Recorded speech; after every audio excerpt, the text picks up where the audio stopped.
Hi hi ഷാജിക്ക. ഷാജിക്ക. Hi hi Kozhikode hi എല്ലാവർക്കും ഹായ്. കഴിഞ്ഞ പാരമ്പര്യങ്ങൾ 1 മുതൽ 7 വരെ നമുക്ക് എത്തിക്കാൻ കഴിഞ്ഞുള്ള സമയത്തിന്റെ പരിമിതി മൂലം, അപ്പൊ അതുകൊണ്ട് 7 കഴിഞ്ഞ് 8, 9, 10, 11, 12 പാരമ്പര്യങ്ങൾ ഇന്ന് സംസാരിക്കാനാണ് ഉദ്ദേശിക്കുന്നത്. കഴിഞ്ഞ മീറ്റിംഗിൽ ഇല്ലാത്തവരാരെങ്കിലും ഉണ്ടെങ്കിൽ മുഖവുരിയായിട്ടൊരു കാര്യം പറയുകയാണ്. പടികളായാലും പാരമ്പര്യങ്ങളായാലും സങ്കല്പങ്ങളായാലും ഒക്കെ ആൽക്കഹോളിക്സ് അനോണിമസ് നൽകുന്ന നിർദ്ദേശങ്ങൾ അവനവന് പാലിക്കാനുള്ളതാണ്. അവനവൻ അത് പാലിക്കപ്പെടുകയും അവനവൻ വീണ്ടും പരിശോധിക്കുകയും ചെയ്യേണ്ട തത്വങ്ങളാണ് ആൽക്കഹോളിക്സ് അനോണിമസിനുള്ളത്. പലപ്പോഴും നമ്മളത് അവരനെ പരിശോധിക്കാനുള്ള കാര്യങ്ങളായി മാറ്റാറുണ്ട്. ആ രീതി ആൽക്കഹോളിക്സ് അനോണിമസിന്റെ രീതിയല്ല. അതുകൊണ്ട് തന്നെയാണ് പാരമ്പര്യങ്ങളുടെ ചെക്ക് ലിസ്റ്റ്, അതായത് ട്രഡീഷൻ ചെക്ക് ലിസ്റ്റ് എന്ന് പറയുന്നത് സ്വയം പരിശോധനാ സഹായിയാണ്. മറ്റുള്ളവരെ അനുഷ്ഠിക്കുന്നുണ്ടോ ഇല്ലയോ എന്നുള്ളതിനെ പരിശോധിക്കാനുള്ള ഒന്നല്ല എന്ന് തന്നെയാണ് ഞാൻ മുഖവുരയായിട്ട് പറയുന്നത്. പടികളും പാരമ്പര്യങ്ങളും തമ്മിലുള്ളൊരു നേരിയ വ്യത്യാസം, പണ്ട് വളരെ വർഷങ്ങൾക്ക് മുമ്പ് തന്നെ ഒരു പഴമക്കാരൻ വളരെ ലളിതമായ ഭാഷയിൽ പറഞ്ഞു തന്നു. നമ്മൾക്ക് സ്വയം മരിക്കാതിരിക്കാൻ പടികൾ നമ്മളെ സഹായിക്കുന്നു. അല്ലെങ്കിൽ നമ്മൾ കുടിയിലേക്ക് പോവുകയോ പോകാതെയോ നമ്മൾ മരണത്തിലേക്ക് എത്തുന്ന അവസ്ഥയിലേക്ക് പോകാം. അപ്പോൾ സ്വയം മരിക്കാതിരിക്കാൻ പടികൾ നമ്മളെ സഹായിക്കുന്നുവെങ്കിൽ മറ്റുള്ളവരെ കൊല്ലാതിരിക്കാൻ പാരമ്പര്യങ്ങൾ സഹായിക്കുന്നു. നമ്മളാൽ മറ്റൊരാൾ മുറിവേൽക്കപ്പെടാതിരിക്കാൻ പാരമ്പര്യങ്ങൾ സഹായിക്കുന്നു. നമ്മളാൽ ആൽക്കഹോളിക്സ് അനോണിമസിന് പരിക്ക് പറ്റാതിരിക്കാൻ പാരമ്പര്യങ്ങൾ സഹായിക്കുന്നു. വേണമെങ്കിൽ പറയാം, വളരെ ലളിതമായാണ് അദ്ദേഹം അത് വിശദമാക്കിയത്. അപ്പൊ അന്നു മുതൽ പാരമ്പര്യങ്ങളുടെ ആകത്തുകയൊന്നും മനസ്സിലായില്ലെങ്കിൽ പോലും ഈ ഒരു ചെറിയ കാര്യം മനസ്സിലായി എന്ന് വേണമെങ്കിലും കരുതാം. ഇത് പലതിലും എത്രത്തോളം ഭംഗിയായി പാലിക്കുന്ന അല്ലെങ്കിൽ പടികൾ അനുവർത്തിക്കുന്ന ആളുകളായാൽ പോലും, അംഗങ്ങളായാൽ പോലും പരിപൂർണത എന്നത് നമുക്ക് അവകാശപ്പെടാനില്ല. പടിപടിയായിട്ടുള്ള പുരോഗതി മാത്രമേ ഉള്ളൂ. ആ അർത്ഥത്തിൽ മാത്രമേ ഇത്തരം നടപടിക്രമങ്ങളെ നമ്മൾ പരിശോധിക്കാവൂ എന്നും കൂടി ഒരു അഭ്യർത്ഥനയുണ്ട്.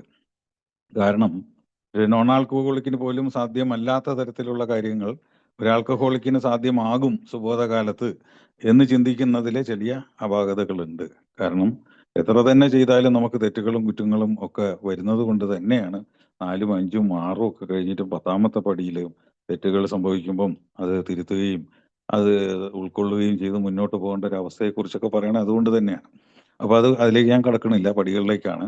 ഇതിൽ നമുക്ക് ഇന്ന് 8ഉം 9ഉം 10ഉം പാരമ്പര്യങ്ങളിലേക്ക് കടക്കാം. ആദ്യത്തെ പാരമ്പര്യം 8. എക്കാലവും സേവനാടിസ്ഥാനത്തിൽ നിൽക്കണം, എങ്കിലും സേവാ കേന്ദ്രങ്ങൾ പ്രത്യേക ശമ്പളക്കാരെ നിയമിക്കാം. ആൽക്കഹോളിക്സ് അനോണിമസ് സേവനം എന്ന തലത്തിൽ നിൽക്കണം എന്ന് തന്നെയാണ് പറയുന്നത്. സേവനം എന്ന തലം എപ്പോൾ മാറുന്നുവോ അത് വേതനം കൈപ്പറ്റുമ്പോഴാണ്.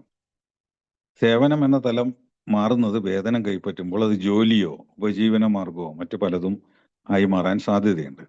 അപ്പൊ നമ്മൾ വേതനം എന്നുകൊണ്ട് ഉദ്ദേശിക്കുന്നത് തന്നെ വ്യത്യസ്ത അർത്ഥങ്ങളുണ്ട്. പലപ്പോഴും നമ്മൾ ആൽക്കഹോളിക്സ് അനോണിമസിന്റെ സേവനം പ്രതിഫലം പറ്റരുത് എന്നുള്ള സാധനത്തിൽ ഈ പ്രതിഫലം എന്താണ് എന്ന് ചിന്തിക്കുന്നതിലുള്ള അപാകതകളുണ്ട്. ഒരാള് അയാളുടെ ജോലി മാറ്റിവെച്ചുകൊണ്ട്, അയാളുടെ ദൈനംദിന ജീവിതത്തിലെ കാര്യം മാറ്റിവെച്ചുകൊണ്ട് ആൽക്കഹോളിക്സ് അനോണിമസിന്റെ ഒരു പ്രവർത്തനത്തിലേക്ക് ഇറങ്ങുകയാണെങ്കിൽ ആ പ്രവർത്തനത്തിന്റെ എക്സ്പെൻസ്, ഞാൻ വീണ്ടും പറയുന്നു എക്സ്പെൻസ്, ചെലവ്, ആ ചെലവ് നമ്മൾ ആൽക്കഹോളിക്സ് അനോണിമസ് അയാൾക്ക് നൽകുകയാണെങ്കിൽ അത് വേതനമോ പ്രതിഫലമോ അല്ല, അയാളുടെ എക്സ്പെൻസ് മീറ്റ് ചെയ്യുന്നു മാത്രമേ ഉള്ളൂ. അപ്പൊ അത്തരം സേവന പരിപാടികളിൽ അത്തരം എക്സ്പെൻസുകൾ മീറ്റ് ചെയ്യാറുണ്ട്. ഇപ്പൊ ഗ്രൂപ്പ് തലത്തിലായാലും ഇന്റർ ഗ്രൂപ്പ് തലത്തിലായാലും ഡിസ്ട്രിക്ട് ഏരിയ കമ്മിറ്റി തലത്തിലായാലും ജനറൽ സർവീസ് തലത്തിലായാലും ഇത്തരം എക്സ്പെൻസുകൾ മീറ്റ് ചെയ്യാറുണ്ട്.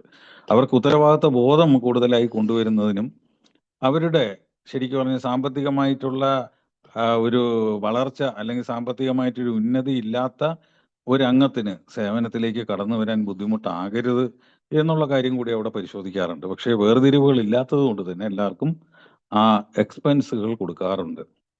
ഇപ്പൊ ഉദാഹരണമായിട്ട് പറയുകയാണെങ്കിൽ നിങ്ങൾ 1950s 51 കൺവെൻഷൻസിന്റെ ഇത് നോക്കിക്കഴിഞ്ഞാൽ കൺവെൻഷൻസിന്റെ കാര്യങ്ങളൊക്കെ നമുക്ക് നെറ്റിലും മറ്റും കിട്ടും. അതിൽ എക്സ്പെൻസ് മീറ്റ് ചെയ്ത കാര്യങ്ങളൊക്കെ ധാരാളം പറയുന്നു. ട്രാവലിംഗ് എക്സ്പെൻസ്, ആ എക്സ്പെൻസ്, ഈ എക്സ്പെൻസ് തുടങ്ങി. ഇന്ന് ജനറൽ സർവീസ് കോൺഫറൻസിനും ബോർഡിനും പങ്കെടുക്കുന്ന നമ്മുടെ ഡെലിഗേറ്റ് ട്രസ്റ്റിമാർ മുതൽ അവർക്ക് യാത്രാക്കൂലിയും അവിടെ ഉള്ള താമസ സൗകര്യവും അവരുടെ ഭക്ഷണവും ആൽക്കഹോളിക്സ് അനോണിമസ് തന്നെയാണ് നൽകുന്നത്. അത് ഈ പറഞ്ഞതുപോലെ സേവനത്തിന്റെ വേതനത്തിൽ കണക്കാക്കാൻ കഴിയുന്നില്ല. അവർ നൽകുന്ന സേവനത്തിന് അവർ പ്രതിഫലം ഒന്നും വാങ്ങണില്ല. അവർക്കുള്ള യാത്രാ ചെലവ് എക്സ്പെൻസ് ആണ്. അവിടെ താമസിക്കേണ്ട സൗകര്യം ഏർപ്പെടുത്തി കൊടുക്കുന്നു, അവർക്ക് ഭക്ഷണം കൊടുക്കുന്നു, അത്രേ ഉള്ളൂ. അല്ലാതെ പോയി വരുന്നതിന് ഇപ്പോൾ 4 ദിവസം അവിടെ സ്പെൻഡ് ചെയ്യുന്നതിന് ഞാനിപ്പം ഒരു ദിവസം എനിക്ക് 1500 2000 രൂപ കൂലി കിട്ടുന്ന ആളാണ്. ഞാൻ എൻ്റെ കൂലി കളഞ്ഞിട്ടാണ് പോണത്. അപ്പം 4 ദിവസം, ഒരു ദിവസം 2000 വെച്ച് എനിക്ക്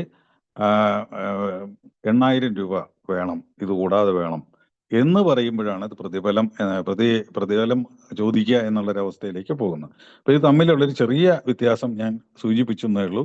എങ്കിലും സേവാ കേന്ദ്രങ്ങളിൽ പ്രത്യേക ശമ്പളക്കാരെ നിയമിക്കാം എന്ന് പറഞ്ഞത് ആൽക്കഹോളിക്സ് അനോണിമസിന്റെ ജനറൽ സർവീസ് ഓഫീസുകളിലും ഇതര പിന്നെ സേവന കേന്ദ്രങ്ങളിലും ജോലി ആയി ചെയ്യുന്ന ആളുകൾക്ക് അയാൾ കാരനാണോ അല്ലെങ്കിൽ അല്ലയോ എന്നുള്ള വേർതിരിവില്ലാതെ തന്നെ അയാൾക്ക് ഏതൊരു ഡിസ്കൗണ്ടും ചെയ്യാതെ ഫുള്ളായിട്ട് തന്നെ അയാൾ ചെയ്യുന്ന സേവനത്തിനുള്ള പ്രതിഫലം കൊടുക്കേണ്ടതായിട്ടുണ്ട് എന്നാ പറയുന്നത്. ഞാൻ ഇപ്പം നമ്മുടെ വേൾഡ് സർവീസ് ഓഫീസിലൊക്കെ പോയി കഴിഞ്ഞാൽ അവിടെ എൻ്റെ ഓർമ്മ ശരിയാണെങ്കിൽ 80-20 എന്നുള്ള റേഷ്യോയിലാണ് അവിടെ എംപ്ലോയ്മെന്റ് സിസ്റ്റം തന്നെ വെച്ചിട്ടുള്ളത്. 70-30 ആണോ 80-20 ആണോ എന്നൊരു ഡൗട്ട് എനിക്കുണ്ടെങ്കിലും എൻ്റെ ഓർമ്മ ശരിയാണെങ്കിൽ 80-20 ആണ്. 80% ആൽക്കഹോളിക്സ് അനോണിമസ് അംഗങ്ങൾക്ക് പിന്നെ ജോലികൾ മാറ്റി വെക്കാറുണ്ട്. 20% നോൺ ആൽക്കഹോളിക് ആയിട്ടുള്ള ആളുകൾക്കും കൊടുക്കാറുണ്ട്. 80% അംഗങ്ങൾക്ക് മാറ്റിവെക്കുക എന്ന് പറഞ്ഞാൽ അതിന് യോഗ്യമായ കഴിവുകളും അനുഭവ സമ്പത്തും മറ്റു കാര്യങ്ങളും ഒക്കെ ഉള്ള ഒരു കമ്പനി റിക്രൂട്ട് ചെയ്യുന്ന അതേ രീതിയിലുള്ള റിക്രൂട്ട്മെന്റ് തന്നെയാണ് ഇവിടെ നടക്കുന്നത്. കറക്റ്റായിട്ട് ആപ്റ്റായിട്ടുള്ള ആളെ തന്നെ ആയിരിക്കും അവർ വെക്കുക. അതിൽ വേറെ പരിഗണനകൾ ഇല്ല. ഇത്ര വർഷം സോബർ കൂടുതലുണ്ട്, അല്ലെങ്കിൽ ട്രസ്റ്റി ആയിരുന്നു, എക്സ് ട്രസ്റ്റി ആയിരുന്നു, അതൊന്നും യോഗ്യതയല്ല. ആ ജോലി ചെയ്യാനുള്ള കഴിവ് തന്നെയാണ്. അപ്പൊ അത്തരം സേവന കേന്ദ്രങ്ങളിൽ പ്രത്യേക ശമ്പളക്കാരെ വെക്കാറുണ്ട്. അപ്പൊ ഇത് ഞാനൊരു മുഖവുരയായിട്ട് പറഞ്ഞെന്നുള്ളൂ. ഇതില് സ്വയം പരിശോധന സഹായി ആദ്യത്തെ ചോദ്യം, എൻ്റെ പെരുമാറ്റം പാരമ്പര്യങ്ങളെ കൃത്യമായി പ്രതിഫലിപ്പിക്കുന്നുണ്ടോ, ഇല്ലെങ്കിൽ എന്തൊക്കെ മാറ്റം വരുത്തണം? ഞാൻ എൻ്റെ പെരുമാറ്റത്തെക്കുറിച്ച് ചിന്തിക്കേണ്ടിയിരിക്കുന്നു എന്നുള്ളതാണ്. എൻ്റെ പെരുമാറ്റത്തിൽ എൻ്റെ പാരമ്പര്യങ്ങൾ പ്രതിഫലിക്കുന്നുണ്ടോ എന്ന് ഞാൻ സ്വയം പരിശോധിക്കണം എന്ന് തന്നെയാണ് പറയുന്നത്. ഇനി അങ്ങനെ അല്ല എന്ന് എനിക്ക് ഉത്തരം കിട്ടുകയാണെങ്കിൽ അതിൽ ഏതൊക്കെ തരത്തിലൊരു മാറ്റം വരുത്തണം എന്നുള്ള കാര്യം. ആൽക്കഹോളിക്സ് അനോണിമസിലെ വ്യക്തിപരമായിട്ടൊരു വിശകലനം ഈ ചോദ്യത്തെക്കുറിച്ച് നടത്തുകയാണെങ്കിൽ ഞാൻ ഇതിനു മുമ്പ് സൂചിപ്പിച്ചിട്ടുണ്ടോ എന്ന് സംശയമുണ്ടെങ്കിൽ ഒരിക്കൽ കൂടി പറയുകയാണ്. ഒരു ശക്തമായ തർക്കം മുന്നിൽ വന്നു നിൽക്കുമ്പോൾ, അല്ലെങ്കിൽ ശക്തമായ ഒരു പോരാട്ടത്തിനുള്ളിലോ എവിടെയെങ്കിലും ചെന്ന് പെടുമ്പോൾ, അല്ലെങ്കിൽ ഒരു വാക്ക് തർക്കത്തിനുള്ളിൽ പെടുമ്പോൾ ആ തർക്കം വലുതാക്കാനുള്ള പ്രവണതയാണോ എന്നിൽ നിന്ന് പ്രതിഫലിക്കുന്നത്, അല്ലെങ്കിൽ ആ തർക്കം ഒഴിവാക്കാനുള്ള പ്രതിവിധിയാണോ എനിക്ക് തോന്നുന്നത് എന്ന് ഞാൻ സ്വയം പരിശോധിക്കേണ്ടതായിട്ടുണ്ട്. എൻ്റെ വ്യക്തി ജീവിതത്തിൽ തടസ്സം നിൽക്കുന്ന ചില സംഗതികൾ എൻ്റെ ദുരഭിമാനമാണ്. മറ്റൊരാള് കയർത്ത് എൻ്റെ നേരെ ചാടുമ്പോൾ തിരിച്ച് ഞാൻ അയാൾ അതേ രീതിയിൽ ആക്രമിച്ചില്ലെങ്കിൽ എൻ്റെ അഭിമാനം നഷ്ടപ്പെട്ടു പോകും. ഞാൻ വെറും ഒരു വെജിറ്റബിളും അല്ലെങ്കിൽ ഒരു ഗുണമില്ലാത്തവനായി പോവും എന്നൊക്കെ ചിന്തിക്കും എന്നൊക്കെ കരുതിക്കൊണ്ട് ആ കരുതൽ നിലനിർത്താൻ വേണ്ടി ഞാൻ മറ്റേയാളെ തിരിച്ച് ആക്രമിക്കുക, അത് വാക്കുകൊണ്ടായാലും അല്ലാതെ ആയാലും ആക്രമിക്കുന്ന പ്രവണത ആൽക്കഹോളിക്സ് അനോണിമസിനകത്ത് കാണിക്കുന്നുണ്ടോ എന്ന് ഞാൻ പരിശോധിക്കുമ്പോൾ ശരിക്കും പറഞ്ഞു കഴിഞ്ഞാൽ പരിശോധിക്കേണ്ടതായിട്ടുണ്ട്. ഞാനത് വിട്ടുകളയാൻ നിർബന്ധിതനാവണം. ഞാൻ ശരിക്കും പാരമ്പര്യങ്ങൾ അനുസരിച്ച് പോവുകയാണെങ്കിൽ ആൽക്കഹോളിക്സ് അനോണിമസിന്റെ നിലനിൽപ്പിന് ഒരു സഹായകരമായിട്ടൊരു നിലപാടാണ് ഞാൻ എടുക്കുന്നതെങ്കിൽ അത് വിട്ടുകൊടുക്കാൻ ഞാൻ തയ്യാറാവുകയും തിരിച്ച് പ്രത്യാക്രമണത്തിൽ മുതിരാതിരിക്കുകയും അയാളുടെ ദേഷ്യവും ആ സമയത്തുള്ള അയാളുടെ മൂഡും ഒക്കെ മാറിക്കഴിയുമ്പോൾ ഒരു പക്ഷേ അയാൾ ചിന്തിച്ചോട്ടെ എന്ന നിലയിലേക്ക് പോവുകയും എൻ്റെ അഭിമാനത്തിന് ആൽക്കഹോളിക്സ് അനോണിമസിൻ്റെ ഉള്ളിൽ ഒരു ക്ഷതവും ഏൽക്കാൻ സാധ്യതയില്ല. കാരണം ഞാൻ പൂർണ്ണമായും അഭിമാനം ഇല്ലാത്തവനായിട്ടാണ് ഇതിനുള്ളിൽ കടന്നു വന്നത്. ഇതിനുള്ളിൽ കടന്നു വന്നതിന് ശേഷം എവിടെയൊക്കെയോ എങ്ങനെയൊക്കെയോ തോന്നുന്ന ചില അഭിമാനങ്ങൾ മാത്രമേ എനിക്കുള്ളൂ. അപ്പൊ അതുകൊണ്ട് തന്നെ അത്തരം കാര്യങ്ങൾ ഞാൻ സ്വയം പരിശോധിക്കാൻ തയ്യാറാവണം. എൻ്റെ പെരുമാറ്റങ്ങൾ, ഒരു പെരുമാറ്റം ഇങ്ങോട്ട് വരുമ്പോൾ അതിന് തിരിച്ചുള്ള പെരുമാറ്റങ്ങളൊക്കെ ഞാൻ പരിശോധിക്കാൻ ബാധ്യസ്ഥനാണ് എന്ന് തന്നെയാണ് പറയുന്നത്.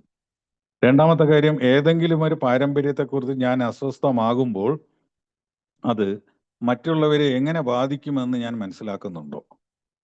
ഏതെങ്കിലും ഒരു പാരമ്പര്യം ഞാൻ അസ്വസ്ഥതയോടുകൂടിയാണ് കൈകാര്യം ചെയ്യുന്നതെങ്കിൽ അത് മറ്റുള്ളവരെ എങ്ങനെ ബാധിക്കും എന്നുള്ള കാര്യം ഞാൻ ചിന്തിക്കേണ്ടതായിട്ടുണ്ട്.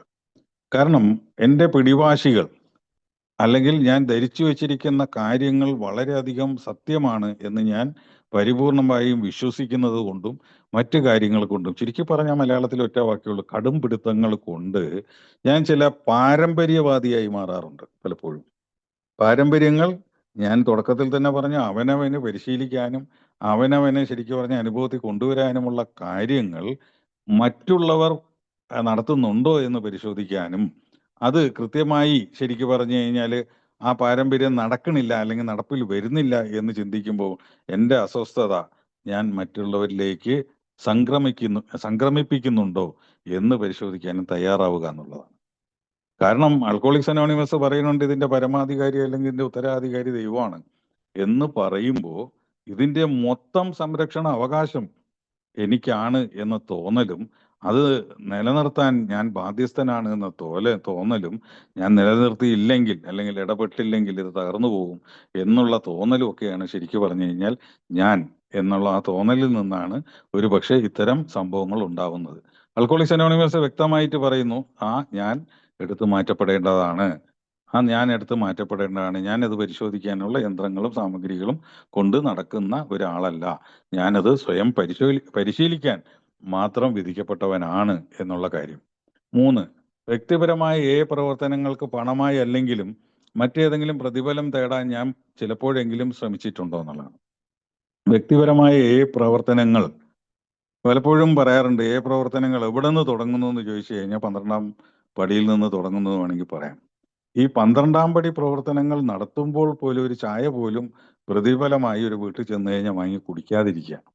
ഒരു ചായ വരെ നമ്മൾ നിഷേധിക്കുമ്പോൾ നമ്മൾ ഇതിന് പ്രതിഫലം സ്വീകരിക്കുന്നില്ല, തികച്ചും സൗജന്യമായാണ് ഈ സന്ദേശം കൊടുക്കുന്നത് എന്ന് എഴുതി വയ്ക്കുകയും സ്റ്റിക്കറിലൊട്ടിക്കുകയും ചെയ്യുന്നതിനപ്പുറത്തേക്ക് ഒരു സംവേദ അനുഭവമായിട്ട് മാറുന്നത് നമ്മളത് അനുഭവത്തിലേക്ക് കൊണ്ടുവരുമ്പോഴാണ് മറ്റുള്ളവർക്ക് മനസ്സിലാവുക.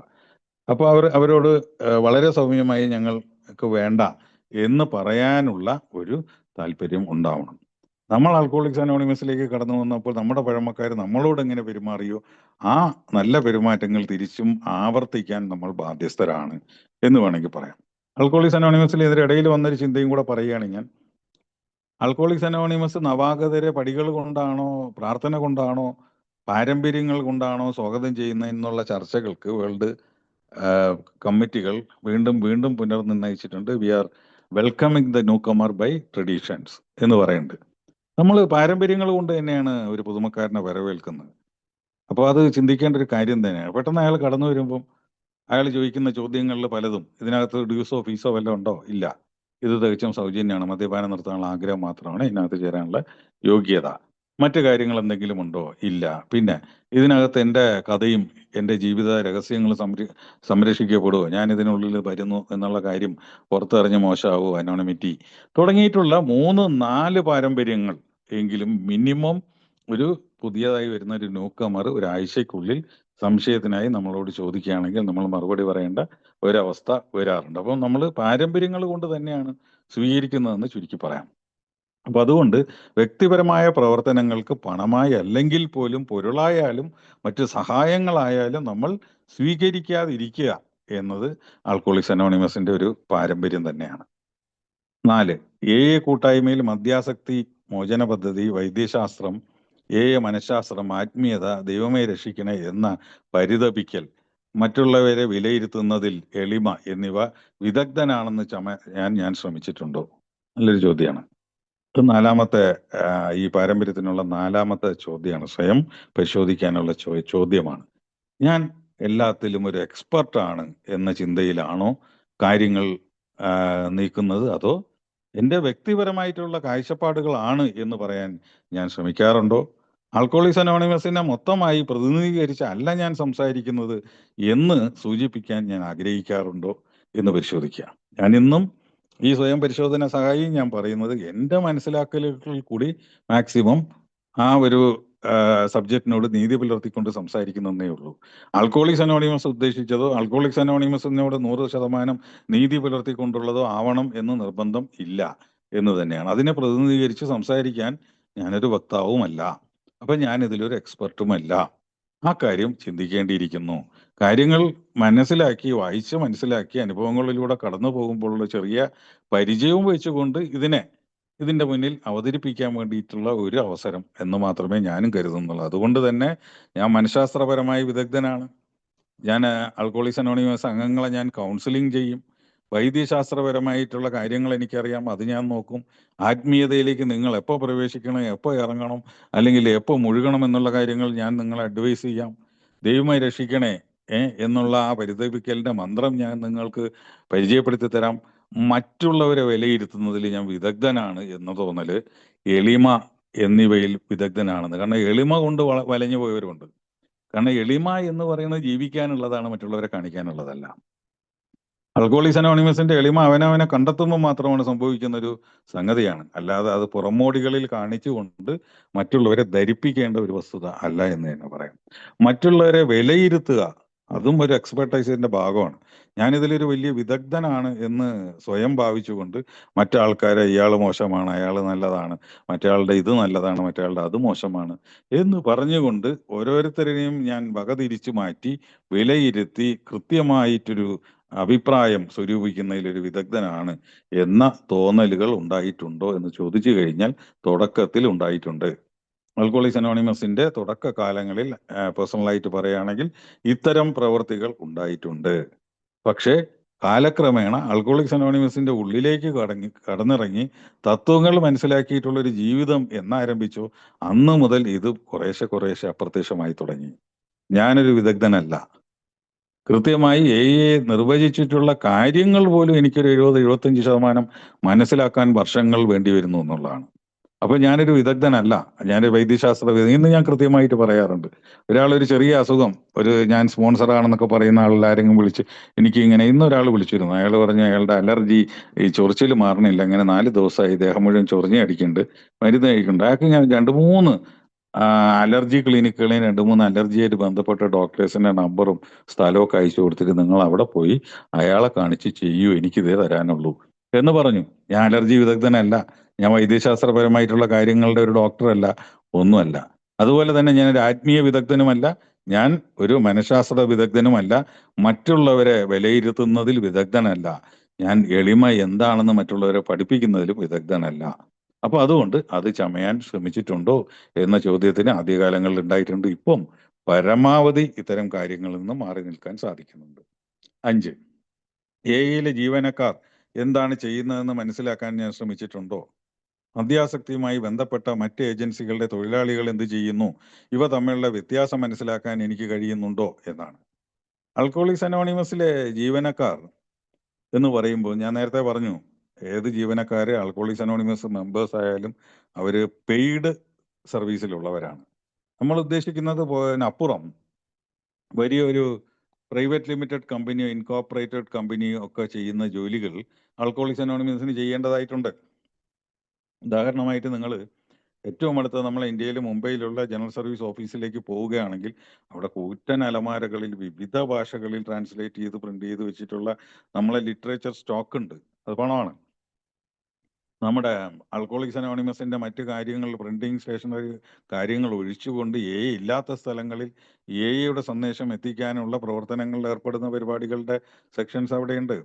ആൽക്കഹോളിക്സ് അനോണിമസിന്റെ അക്കൗണ്ട്സ് സൂക്ഷിക്കുന്ന സ്ഥലം അവിടെയുണ്ട്. ആൽക്കഹോളിക്സ് അനോണിമസിന്റെ പണം നിയന്ത്രിക്കുന്ന സ്ഥലം അവിടെയുണ്ട്. മൊത്തം മാനേജ് ചെയ്യാനുള്ള ജനറൽ മാനേജേഴ്സ് അവിടെയുണ്ട്. അങ്ങനെ തുടങ്ങി വിവിധ സ്റ്റാഫുകൾ അവിടെ പ്രവർത്തിക്കുന്നുണ്ട് എന്നുള്ളതാണ്. നമുക്കിപ്പോൾ ഇന്ത്യയിലെ ഏകദേശം എൻ്റെ ഓർമ്മ ശരിയാണെങ്കിൽ, കാരണം ഞാൻ 2010-15 ആയിരുന്നു എൻ്റെ പീരീഡ്. 2015 ഞാൻ റൊട്ടേറ്റഡ് ഔട്ടായ ട്രസ്റ്റിയാണ്. പക്ഷേ എനിക്കൊരു ഊഹം വെച്ച് പറയുമ്പോൾ 24 ലക്ഷം രൂപ പ്രൊവിഡന്റ് ഫണ്ടായിട്ടുണ്ടെങ്കിൽ മാത്രമേ ഒരു വർഷം ആൽക്കഹോളിക്സ് അനോണിമസിന്റെ ജനറൽ സർവീസിന് പ്രവർത്തിക്കാൻ കഴിയുകയുള്ളൂ. അത്രത്തോളം ശരിക്കു പറഞ്ഞാൽ പണം ആവശ്യമായിട്ടുള്ള ഒരു പ്രവർത്തനം സജ്ജമായിട്ടുള്ള ഒരു സ്ഥലമാണ് അവിടെ. അവിടെ ആൽക്കഹോളിക്സ് അനോണിമസിന്റെ ഏത് തരത്തിലുള്ള പ്രവർത്തനവും പെയ്ഡ് ജീവനക്കാരാൽ നിയന്ത്രിക്കപ്പെടുന്നുണ്ടെങ്കിൽ അത് ആൽക്കഹോളിക്സ് അനോണിമസിലെ അംഗങ്ങളുടെ മാത്രം സംഭാവനകളിലൂടെ ലഭിക്കുന്ന തുകയാണ്. പിന്നെ ലിറ്ററേച്ചർ ആൻഡ് പബ്ലിക്കേഷൻ വിറ്റ് കിട്ടുന്ന ചെറിയ ലാഭവും. ഇതിൽ മാത്രമാണ് പ്രവർത്തിക്കുന്നത്. പക്ഷെ മറ്റ് മേഖലയിലുള്ളവർക്ക് അവരുടെ വ്യവസായത്തിലുള്ള ലാഭനഷ്ടങ്ങളുടെ കണക്ക് കൂട്ടാനും വരവും ചെലവും നിയന്ത്രിക്കാനും വരവിന്റെ ഉറവിടം വർദ്ധിപ്പിക്കാനും ഒക്കെ സാധിക്കും. പക്ഷെ നമുക്കത് സാധിക്കില്ല. നമ്മൾ 100% പ്യുവർലി നമ്മൾ നിയന്ത്രിക്കപ്പെടുന്നത് സംഭാവനകളിലൂടെയാണ്. അല്ലാതെ മറ്റ് വരുമാന മാർഗങ്ങൾ നമുക്കില്ല. ഇത് തന്നെയാണ് പ്രധാനമായൊരു വ്യത്യാസം ഞാൻ മനസ്സിലാക്കുന്നത്. എൻ്റെ പ്രാദേശിക മീറ്റിംഗ് ഡയറക്ടറി എവിടെ നിന്ന് വരുന്നു എന്ന് എനിക്കറിയാമോ? പലപ്പോഴും പ്രാദേശികമായിട്ടുള്ള മീറ്റിംഗ് ലിസ്റ്റ് കിട്ടാത്തപ്പോൾ ഞാൻ മുറവിളി കൂട്ടാറുണ്ട്. എവിടെ പോയി മീറ്റിംഗ് ലിസ്റ്റ്? മീറ്റിംഗ് ലിസ്റ്റ് തീർന്നു കഴിഞ്ഞാൽ അച്ചടിച്ചുകൂടെ? എന്നൊക്കെയുള്ള ചോദ്യങ്ങൾ ചോദിക്കാറുണ്ട്. ഈ മീറ്റിംഗ് ലിസ്റ്റ് തയ്യാറാക്കുന്നതിൽ, ഈ മീറ്റിംഗ് ലിസ്റ്റ് DTP എടുക്കുന്നതിൽ, ഈ മീറ്റിംഗ് ലിസ്റ്റ് പ്രസിൽ കൊടുത്ത് പ്രിന്റ് ചെയ്യുന്നതിൽ, ആ പ്രിന്റ് ചെയ്യുന്ന DTP എടുക്കുന്ന സ്ഥലത്ത് പണം കൊടുക്കാനുണ്ട്. ആ പണം ഞാൻ ഗ്രൂപ്പിന്റെ സംഭാവനകളോട് കണ്ടെത്തി കൊടുക്കുന്നതിൽ യാതൊരുവിധ പങ്കുമില്ലാതെ വെറുതെ ചോദ്യം ചെയ്യുന്ന ഒരു വ്യക്തിയായി മാറുന്നുണ്ടോ എന്ന് പരിശോധിക്കണം. ഞാൻ ആരെയാണ് ചോദ്യം ചെയ്യുന്നത് എന്നും മനസ്സിലാക്കാൻ തയ്യാറാവണം. എനിക്ക് ചെയ്യാൻ കഴിയാത്ത, ഞാൻ ചെയ്യാത്ത, ഒരു പക്ഷേ എനിക്ക് ചെയ്യാൻ സാധിക്കുന്ന കാര്യങ്ങൾ പോലും ഞാൻ മാറ്റിവെക്കുന്ന രീതിയിൽ ഉള്ള ഒരു പ്രവർത്തനം ചെയ്യുന്ന മറ്റുള്ളവരുണ്ട്. സേവകരായിട്ടുണ്ട്. അവര് ചെയ്യുന്ന സേവനത്തിന്റെ ആനുകൂല്യമാണ് ഒരു പക്ഷേ ഒരു മീറ്റിംഗ് ലിസ്റ്റിൽ തുടങ്ങുന്ന ഒരു കാര്യം. അത് എവിടെ, എങ്ങനെ എന്നുള്ള ചോദ്യങ്ങളല്ല, അതിലേക്ക് എനിക്ക് എന്തെങ്കിലും സഹായിക്കാൻ കഴിയുമോ എന്നുള്ള റിക്വസ്റ്റാണ് വേണ്ടത്. അപ്പം കൃത്യമായിട്ട് വേർതിരിച്ച് മനസ്സിലാക്കാൻ ഇതിൽ സാധിക്കും എന്ന് ഞാൻ കരുതുന്നു. 6, ഈ പാരമ്പര്യത്തിന്റെ വൈശിഷ്ട്യം വ്യക്തമാകുന്ന ഏതെങ്കിലും അനുഭവങ്ങൾ എൻ്റെ ജീവിതത്തിൽ ഉണ്ടായിട്ടുണ്ടോ? ആൽക്കഹോളിക്സ് അനോണിമസിന്റെ സേവന തലവുമായി ബന്ധപ്പെട്ടിട്ടുള്ള ഏതെങ്കിലും അനുഭവങ്ങൾ വ്യക്തി ജീവിതത്തിൽ ഉണ്ടായിട്ടുണ്ടോ? ആൽക്കഹോളിക്സ് അനോണിമസിന്റെ സേവനത്തിൽ എത്തുമ്പോൾ വളരെ മടി ഉള്ള ഒരു കാലഘട്ടത്തിൽ സേവനത്തിൽ എത്തിയ ആളാണ് ഞാൻ. വളരെ മടി ഉള്ള ആൾക്കാരാണ് ഉണ്ടായിരുന്നത്. കാരണം സേവനം എന്ന് പറയുമ്പോൾ അവനവന്റെ വ്യക്തി ജീവിതത്തിൽ കുറേ സമയം മാറ്റി വെക്കണം. വ്യക്തി ജീവിതത്തിലെ കുറേ സാമ്പത്തികം ഇതിനു വേണ്ടി ചെലവാകും. മാത്രമല്ല ഇത് ആരോ പറഞ്ഞതുപോലെ വളരെ പൂവും മറ്റും വിതറിയ റെഡ് കാർപ്പറ്റ് വിതറിയ വഴിയല്ല. കല്ലും മുള്ളും ഒക്കെ നിറഞ്ഞ വഴിയാണ്. മുറിവേൽക്കും. അതുപോലെ ശക്തമായ ക്രൂരമായ വിമർശനങ്ങൾ നേരിടേണ്ടി വരും.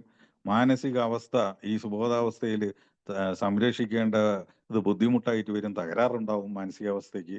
ചിന്തകളിൽ തകരാറുണ്ടാവും. കുടുംബത്തിൽ പ്രശ്നം ഉണ്ടാവും. പക്ഷെ ഇതൊക്കെ നേരിട്ട് കൊണ്ട് ഈ സേവന വ്യവസ്ഥിതിയിൽ ഇടപെടാൻ എനിക്ക് തയ്യാറായിട്ടുണ്ടോ എന്ന ചോദ്യം ഓരോരുത്തരും സ്വയം ചോദിക്കേണ്ട ചോദ്യമാണ്. കാരണം BW പറഞ്ഞ പോലെ this is an acid test എന്നാണ് പറയുന്നത്. ഇതൊരു അഗ്നി പരീക്ഷയാണ്. ഈ അഗ്നി പരീക്ഷയിൽ നിങ്ങൾ വിജയിച്ച് മുന്നോട്ട് കടന്നു വരികയാണെങ്കിൽ നിങ്ങൾ ഒരിക്കലും പുറം ലോകത്ത് ആർക്കും തോൽപ്പിക്കാൻ പറ്റാത്ത ഒരു ശരിക്കും പറഞ്ഞ പ്രതിരോധ ശക്തിയുള്ള ഒരു മനുഷ്യനായിട്ട് നിങ്ങൾ മാറും. അതുകൊണ്ട് തന്നെ സേവനത്തിൽ ഏർപ്പെടുമ്പോൾ നമുക്ക് ഏതൊക്കെ തിക്തമായ അനുഭവങ്ങൾ ഉണ്ടായാലും അതിനെയൊക്കെ പോസിറ്റീവായിട്ട് എടുക്കാം. കാരണം ഞാൻ നേരത്തെ പറഞ്ഞതുപോലെ നമ്മൾ ചെയ്യുന്ന സേവനങ്ങൾക്ക് ഏതെങ്കിലും രീതിയിൽ ഒരു പ്രതിഫലം മനസ്സിൽ ആഗ്രഹിക്കുന്നുണ്ടെങ്കിൽ അത് ദൈവത്തിന്റെ അനുഗ്രഹം മാത്രമാണ്, ആയിരിക്കണം. അത് ലഭിച്ചാലും ലഭിച്ചില്ലെങ്കിലും അത് ലഭിക്കും എന്നുള്ള വിശ്വാസത്തിൽ കാര്യങ്ങൾ മുന്നോട്ട് നീക്കിക്കഴിഞ്ഞു കഴിഞ്ഞാൽ നമുക്ക് ഒറ്റയ്ക്ക് കുറ്റബോധം അല്ലെങ്കിൽ പ്രശ്നങ്ങൾ, പ്രയാസങ്ങൾ തോന്നുന്നതിൽ നിന്ന് ഒഴിവാകാൻ സാധിക്കും. അതുപോലെ 12 പടികളും 12 പാരമ്പര്യങ്ങൾ എന്ന പുസ്തകം ഞാൻ വായിച്ചിട്ടുണ്ടോ? പാരമ്പര്യങ്ങൾ അതെങ്ങനെ നിലവിൽ വന്നു എന്ന ലഘുലേഖ വായിച്ചിട്ടുണ്ടോ? റെലവൻ്റ് ഉള്ളൂ. 12 പാരമ്പര്യങ്ങളെയും 12 പടികളിനെയും വളരെയധികം വ്യക്തമായി നമുക്ക് മനസ്സിലാക്കി തരുന്നതിന് വേണ്ടിയിട്ടുള്ള വിശദീകരിച്ചിട്ടുള്ള ഒരു ബുക്കാണ്. മുൻകാലങ്ങളിൽ അത് ബുക്ക് ഇംഗ്ലീഷിലാണ്. ബുക്ക് കണ്ടിട്ടില്ല എന്നുള്ള കാലമായിരുന്നു എൻ്റെ കാലഘട്ടം. അതിനുശേഷം ബുക്കൊക്കെ ഇംഗ്ലീഷാണ് എന്നുള്ളൊരു കാലഘട്ടം. അതിനുശേഷം അത് മലയാളം ആയി തർജ്ജമ ചെയ്ത് ഇറങ്ങിയിട്ട് കാലം കുറേയായി. അപ്പോഴെന്താ ഉദ്ദേശിക്കുന്നത് വെച്ചാൽ എനിക്കിതിനൊന്നും സമയമില്ല, എനിക്ക് താല്പര്യമില്ല, ഇനി ഇത് വായിച്ചു പഠിക്കാനോ. ഞാനൊക്കെ ശരിക്കും കടന്നു വന്നപ്പോൾ ഈ 12 മറ്റു കാര്യങ്ങളും ഷെയറിങ്ങിൽ പോലും ഉൾപ്പെടുത്തുന്നതിൽ നിന്നും മറ്റുള്ളവർ നെറ്റി ചുളിക്കുന്ന അനുഭവങ്ങൾ ഉണ്ടായിട്ടുണ്ട്. പഠിപ്പിക്കാൻ വന്നിരിക്കുന്നു, പടിയും പാരമ്പര്യങ്ങളാണോ മീറ്റിങ്ങിൽ പറയുക, പച്ചയായ ഷെയറിംഗ് അല്ലേ, ശരിയായിട്ടുള്ള ഡ്രങ്കലോഗ്സ് മാത്രം മതി, അതാണ് ആൽക്കഹോളിക്സ് അനോണിമസിന്റെ ഷെയറിംഗ് എന്നൊക്കെ പഠിപ്പിച്ചൊരു കാലഘട്ടം. അനുഭവവും ശക്തിയും പ്രതീക്ഷയും പങ്കുവയ്ക്കുന്നു എന്ന് പറഞ്ഞാൽ വെറും അനുഭവം. ആ അനുഭവം എന്താണ്? കുടിച്ച അനുഭവം മാത്രം. കുടിക്കാത്ത അനുഭവങ്ങളെ കുറിച്ചുള്ള പങ്കുവയ്ക്കൽ കുറവ്. അതുപോലെ തന്നെ എനിക്ക് എവിടുന്ന് ശക്തി ലഭിക്കുന്നു ഇതിൽ പിടിച്ചു നിൽക്കാൻ എന്നുള്ള ഷെയറിങ് കുറവ്. എനിക്ക് നാളെക്കുറിച്ച് എന്ത് പ്രതീക്ഷയാണുള്ളത് എന്ന് പങ്കുവയ്ക്കുന്നത് കുറവ്. ഞാൻ മനസ്സിലാക്കിയ തത്വങ്ങളെക്കുറിച്ച് സംസാരിക്കാൻ വിമുഖത അല്ലെങ്കിൽ സംസാരിക്കാൻ എനിക്ക് ഭയം തുടങ്ങിയ കാര്യങ്ങളൊക്കെ ഉണ്ടായിട്ടുണ്ട്. അപ്പൊ അതുകൊണ്ട് തന്നെ ഞാൻ ഇതിനെക്കുറിച്ചൊന്നും മനസ്സിലാക്കിയില്ലെങ്കിൽ എനിക്കിതിനെക്കുറിച്ചൊക്കെ സംസാരിക്കാൻ എന്താ അർഹത എന്നുള്ളതാണ്. ശരിക്ക് പറഞ്ഞാൽ എന്റെ അജ്ഞതയിൽ നിന്നും എനിക്ക് ഇഷ്ടമുള്ള ചോദ്യങ്ങൾ ഉൽപ്പാദിപ്പിക്കാം എന്നുള്ള ആ ഒരു ധൈര്യം അത് ശരിക്ക് പറഞ്ഞു കഴിഞ്ഞാൽ ദുഷ്കരമായ ഒരു കാര്യമാണ്. എന്റെ അജ്ഞതയിൽ നിന്നാണ് ഞാൻ ചോദ്യങ്ങൾ ഉണ്ടാക്കുന്നത്. എന്റെ അജ്ഞത മാറ്റാൻ വേണ്ടി ഞാൻ ഒരിക്കലും ശ്രമിക്കുന്നില്ല.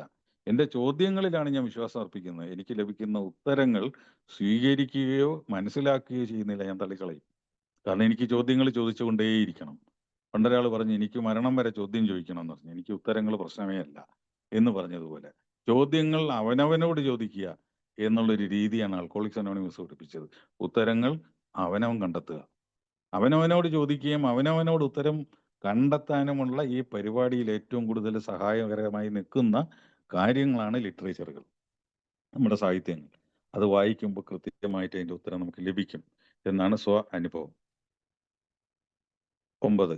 ഒരു മേൽനോട്ടവും ഇല്ലാതെ തന്നെ സേവന ഉത്തരവാദിത്തങ്ങൾ നിറവേറ്റാൻ എനിക്ക് സാധിക്കുമെന്ന് കരുതി എന്റെ ഗ്രൂപ്പിന് എന്നെ ആശ്രയിക്കാമോ? ഒരു മേൽനോട്ടവും ഇല്ലാതെ സേവന ഉത്തരവാദിത്തങ്ങൾ നിറവേറ്റാൻ എനിക്ക് സാധിക്കുമെന്ന് കരുതി ഗ്രൂപ്പിനെ ആശ്രയിക്കാമോ എന്നത് കഴിയുന്നു. ഗ്രൂപ്പിന് തീർച്ചയായിട്ടും വ്യക്തിഗതമായിട്ടുള്ള ആശ്രയങ്ങളില്ലാതെ സേവന കാര്യങ്ങളിൽ മുന്നോട്ട് പോകാനാവില്ല എന്നുള്ളത് തന്നെയാണ് ഏറ്റവും വലിയ കാര്യം. ബിൽ ഡബ്ല്യുവിന്റെ leadership plays a vital role in സർവീസിൽ ഇൻ എ എന്നുള്ള ആ ഒരു ലേഖനം വായിച്ചാൽ മനസ്സിലാവും. കാരണം വ്യക്തികളെക്കാൾ തത്വങ്ങൾക്ക് മുൻസ്ഥാനം കൊടുക്കണം എന്ന് പറയുന്നതിൽ വ്യക്തി ഇല്ലാന്നല്ലല്ലോ പറയണത്, വ്യക്തിയേക്കാൾ മുന്നിൽ. അതായത് വ്യക്തി 9 കിലോമീറ്റർ നിൽക്കുകയാണെങ്കിൽ 10ാമത്തെ കിലോമീറ്ററിൽ മുന്നിൽ വെച്ചോളൂ തത്വങ്ങൾ എന്നാണ് പറയുന്നത്. വ്യക്തി തീരെ ഇല്ല എന്നല്ല പറയുന്നത്. ഇതിനെ ചിലര് മനസ്സിലാക്കിയത് എങ്ങനെയാന്ന് വെച്ചാൽ വ്യക്തികളെ ഇല്ല തത്വങ്ങളെ ഉള്ളൂ എന്ന് ആ ലേഖനത്തിൽ പറയുകയാണ്, ഞാൻ പറയുന്നതല്ല. ആ ലേഖനത്തിൽ പറയുന്നുണ്ട്. അപ്പൊ അതുകൊണ്ട് തന്നെ എന്താ പറയണ, തത്വങ്ങൾ മാത്രം താനേ സഞ്ചരിക്കും എന്നുള്ള ആ ഒരു അബദ്ധധാരണ മാറ്റുക. തത്വങ്ങൾ സഞ്ചരിക്കുന്നത് വ്യക്തികളിലൂടെയാണ്.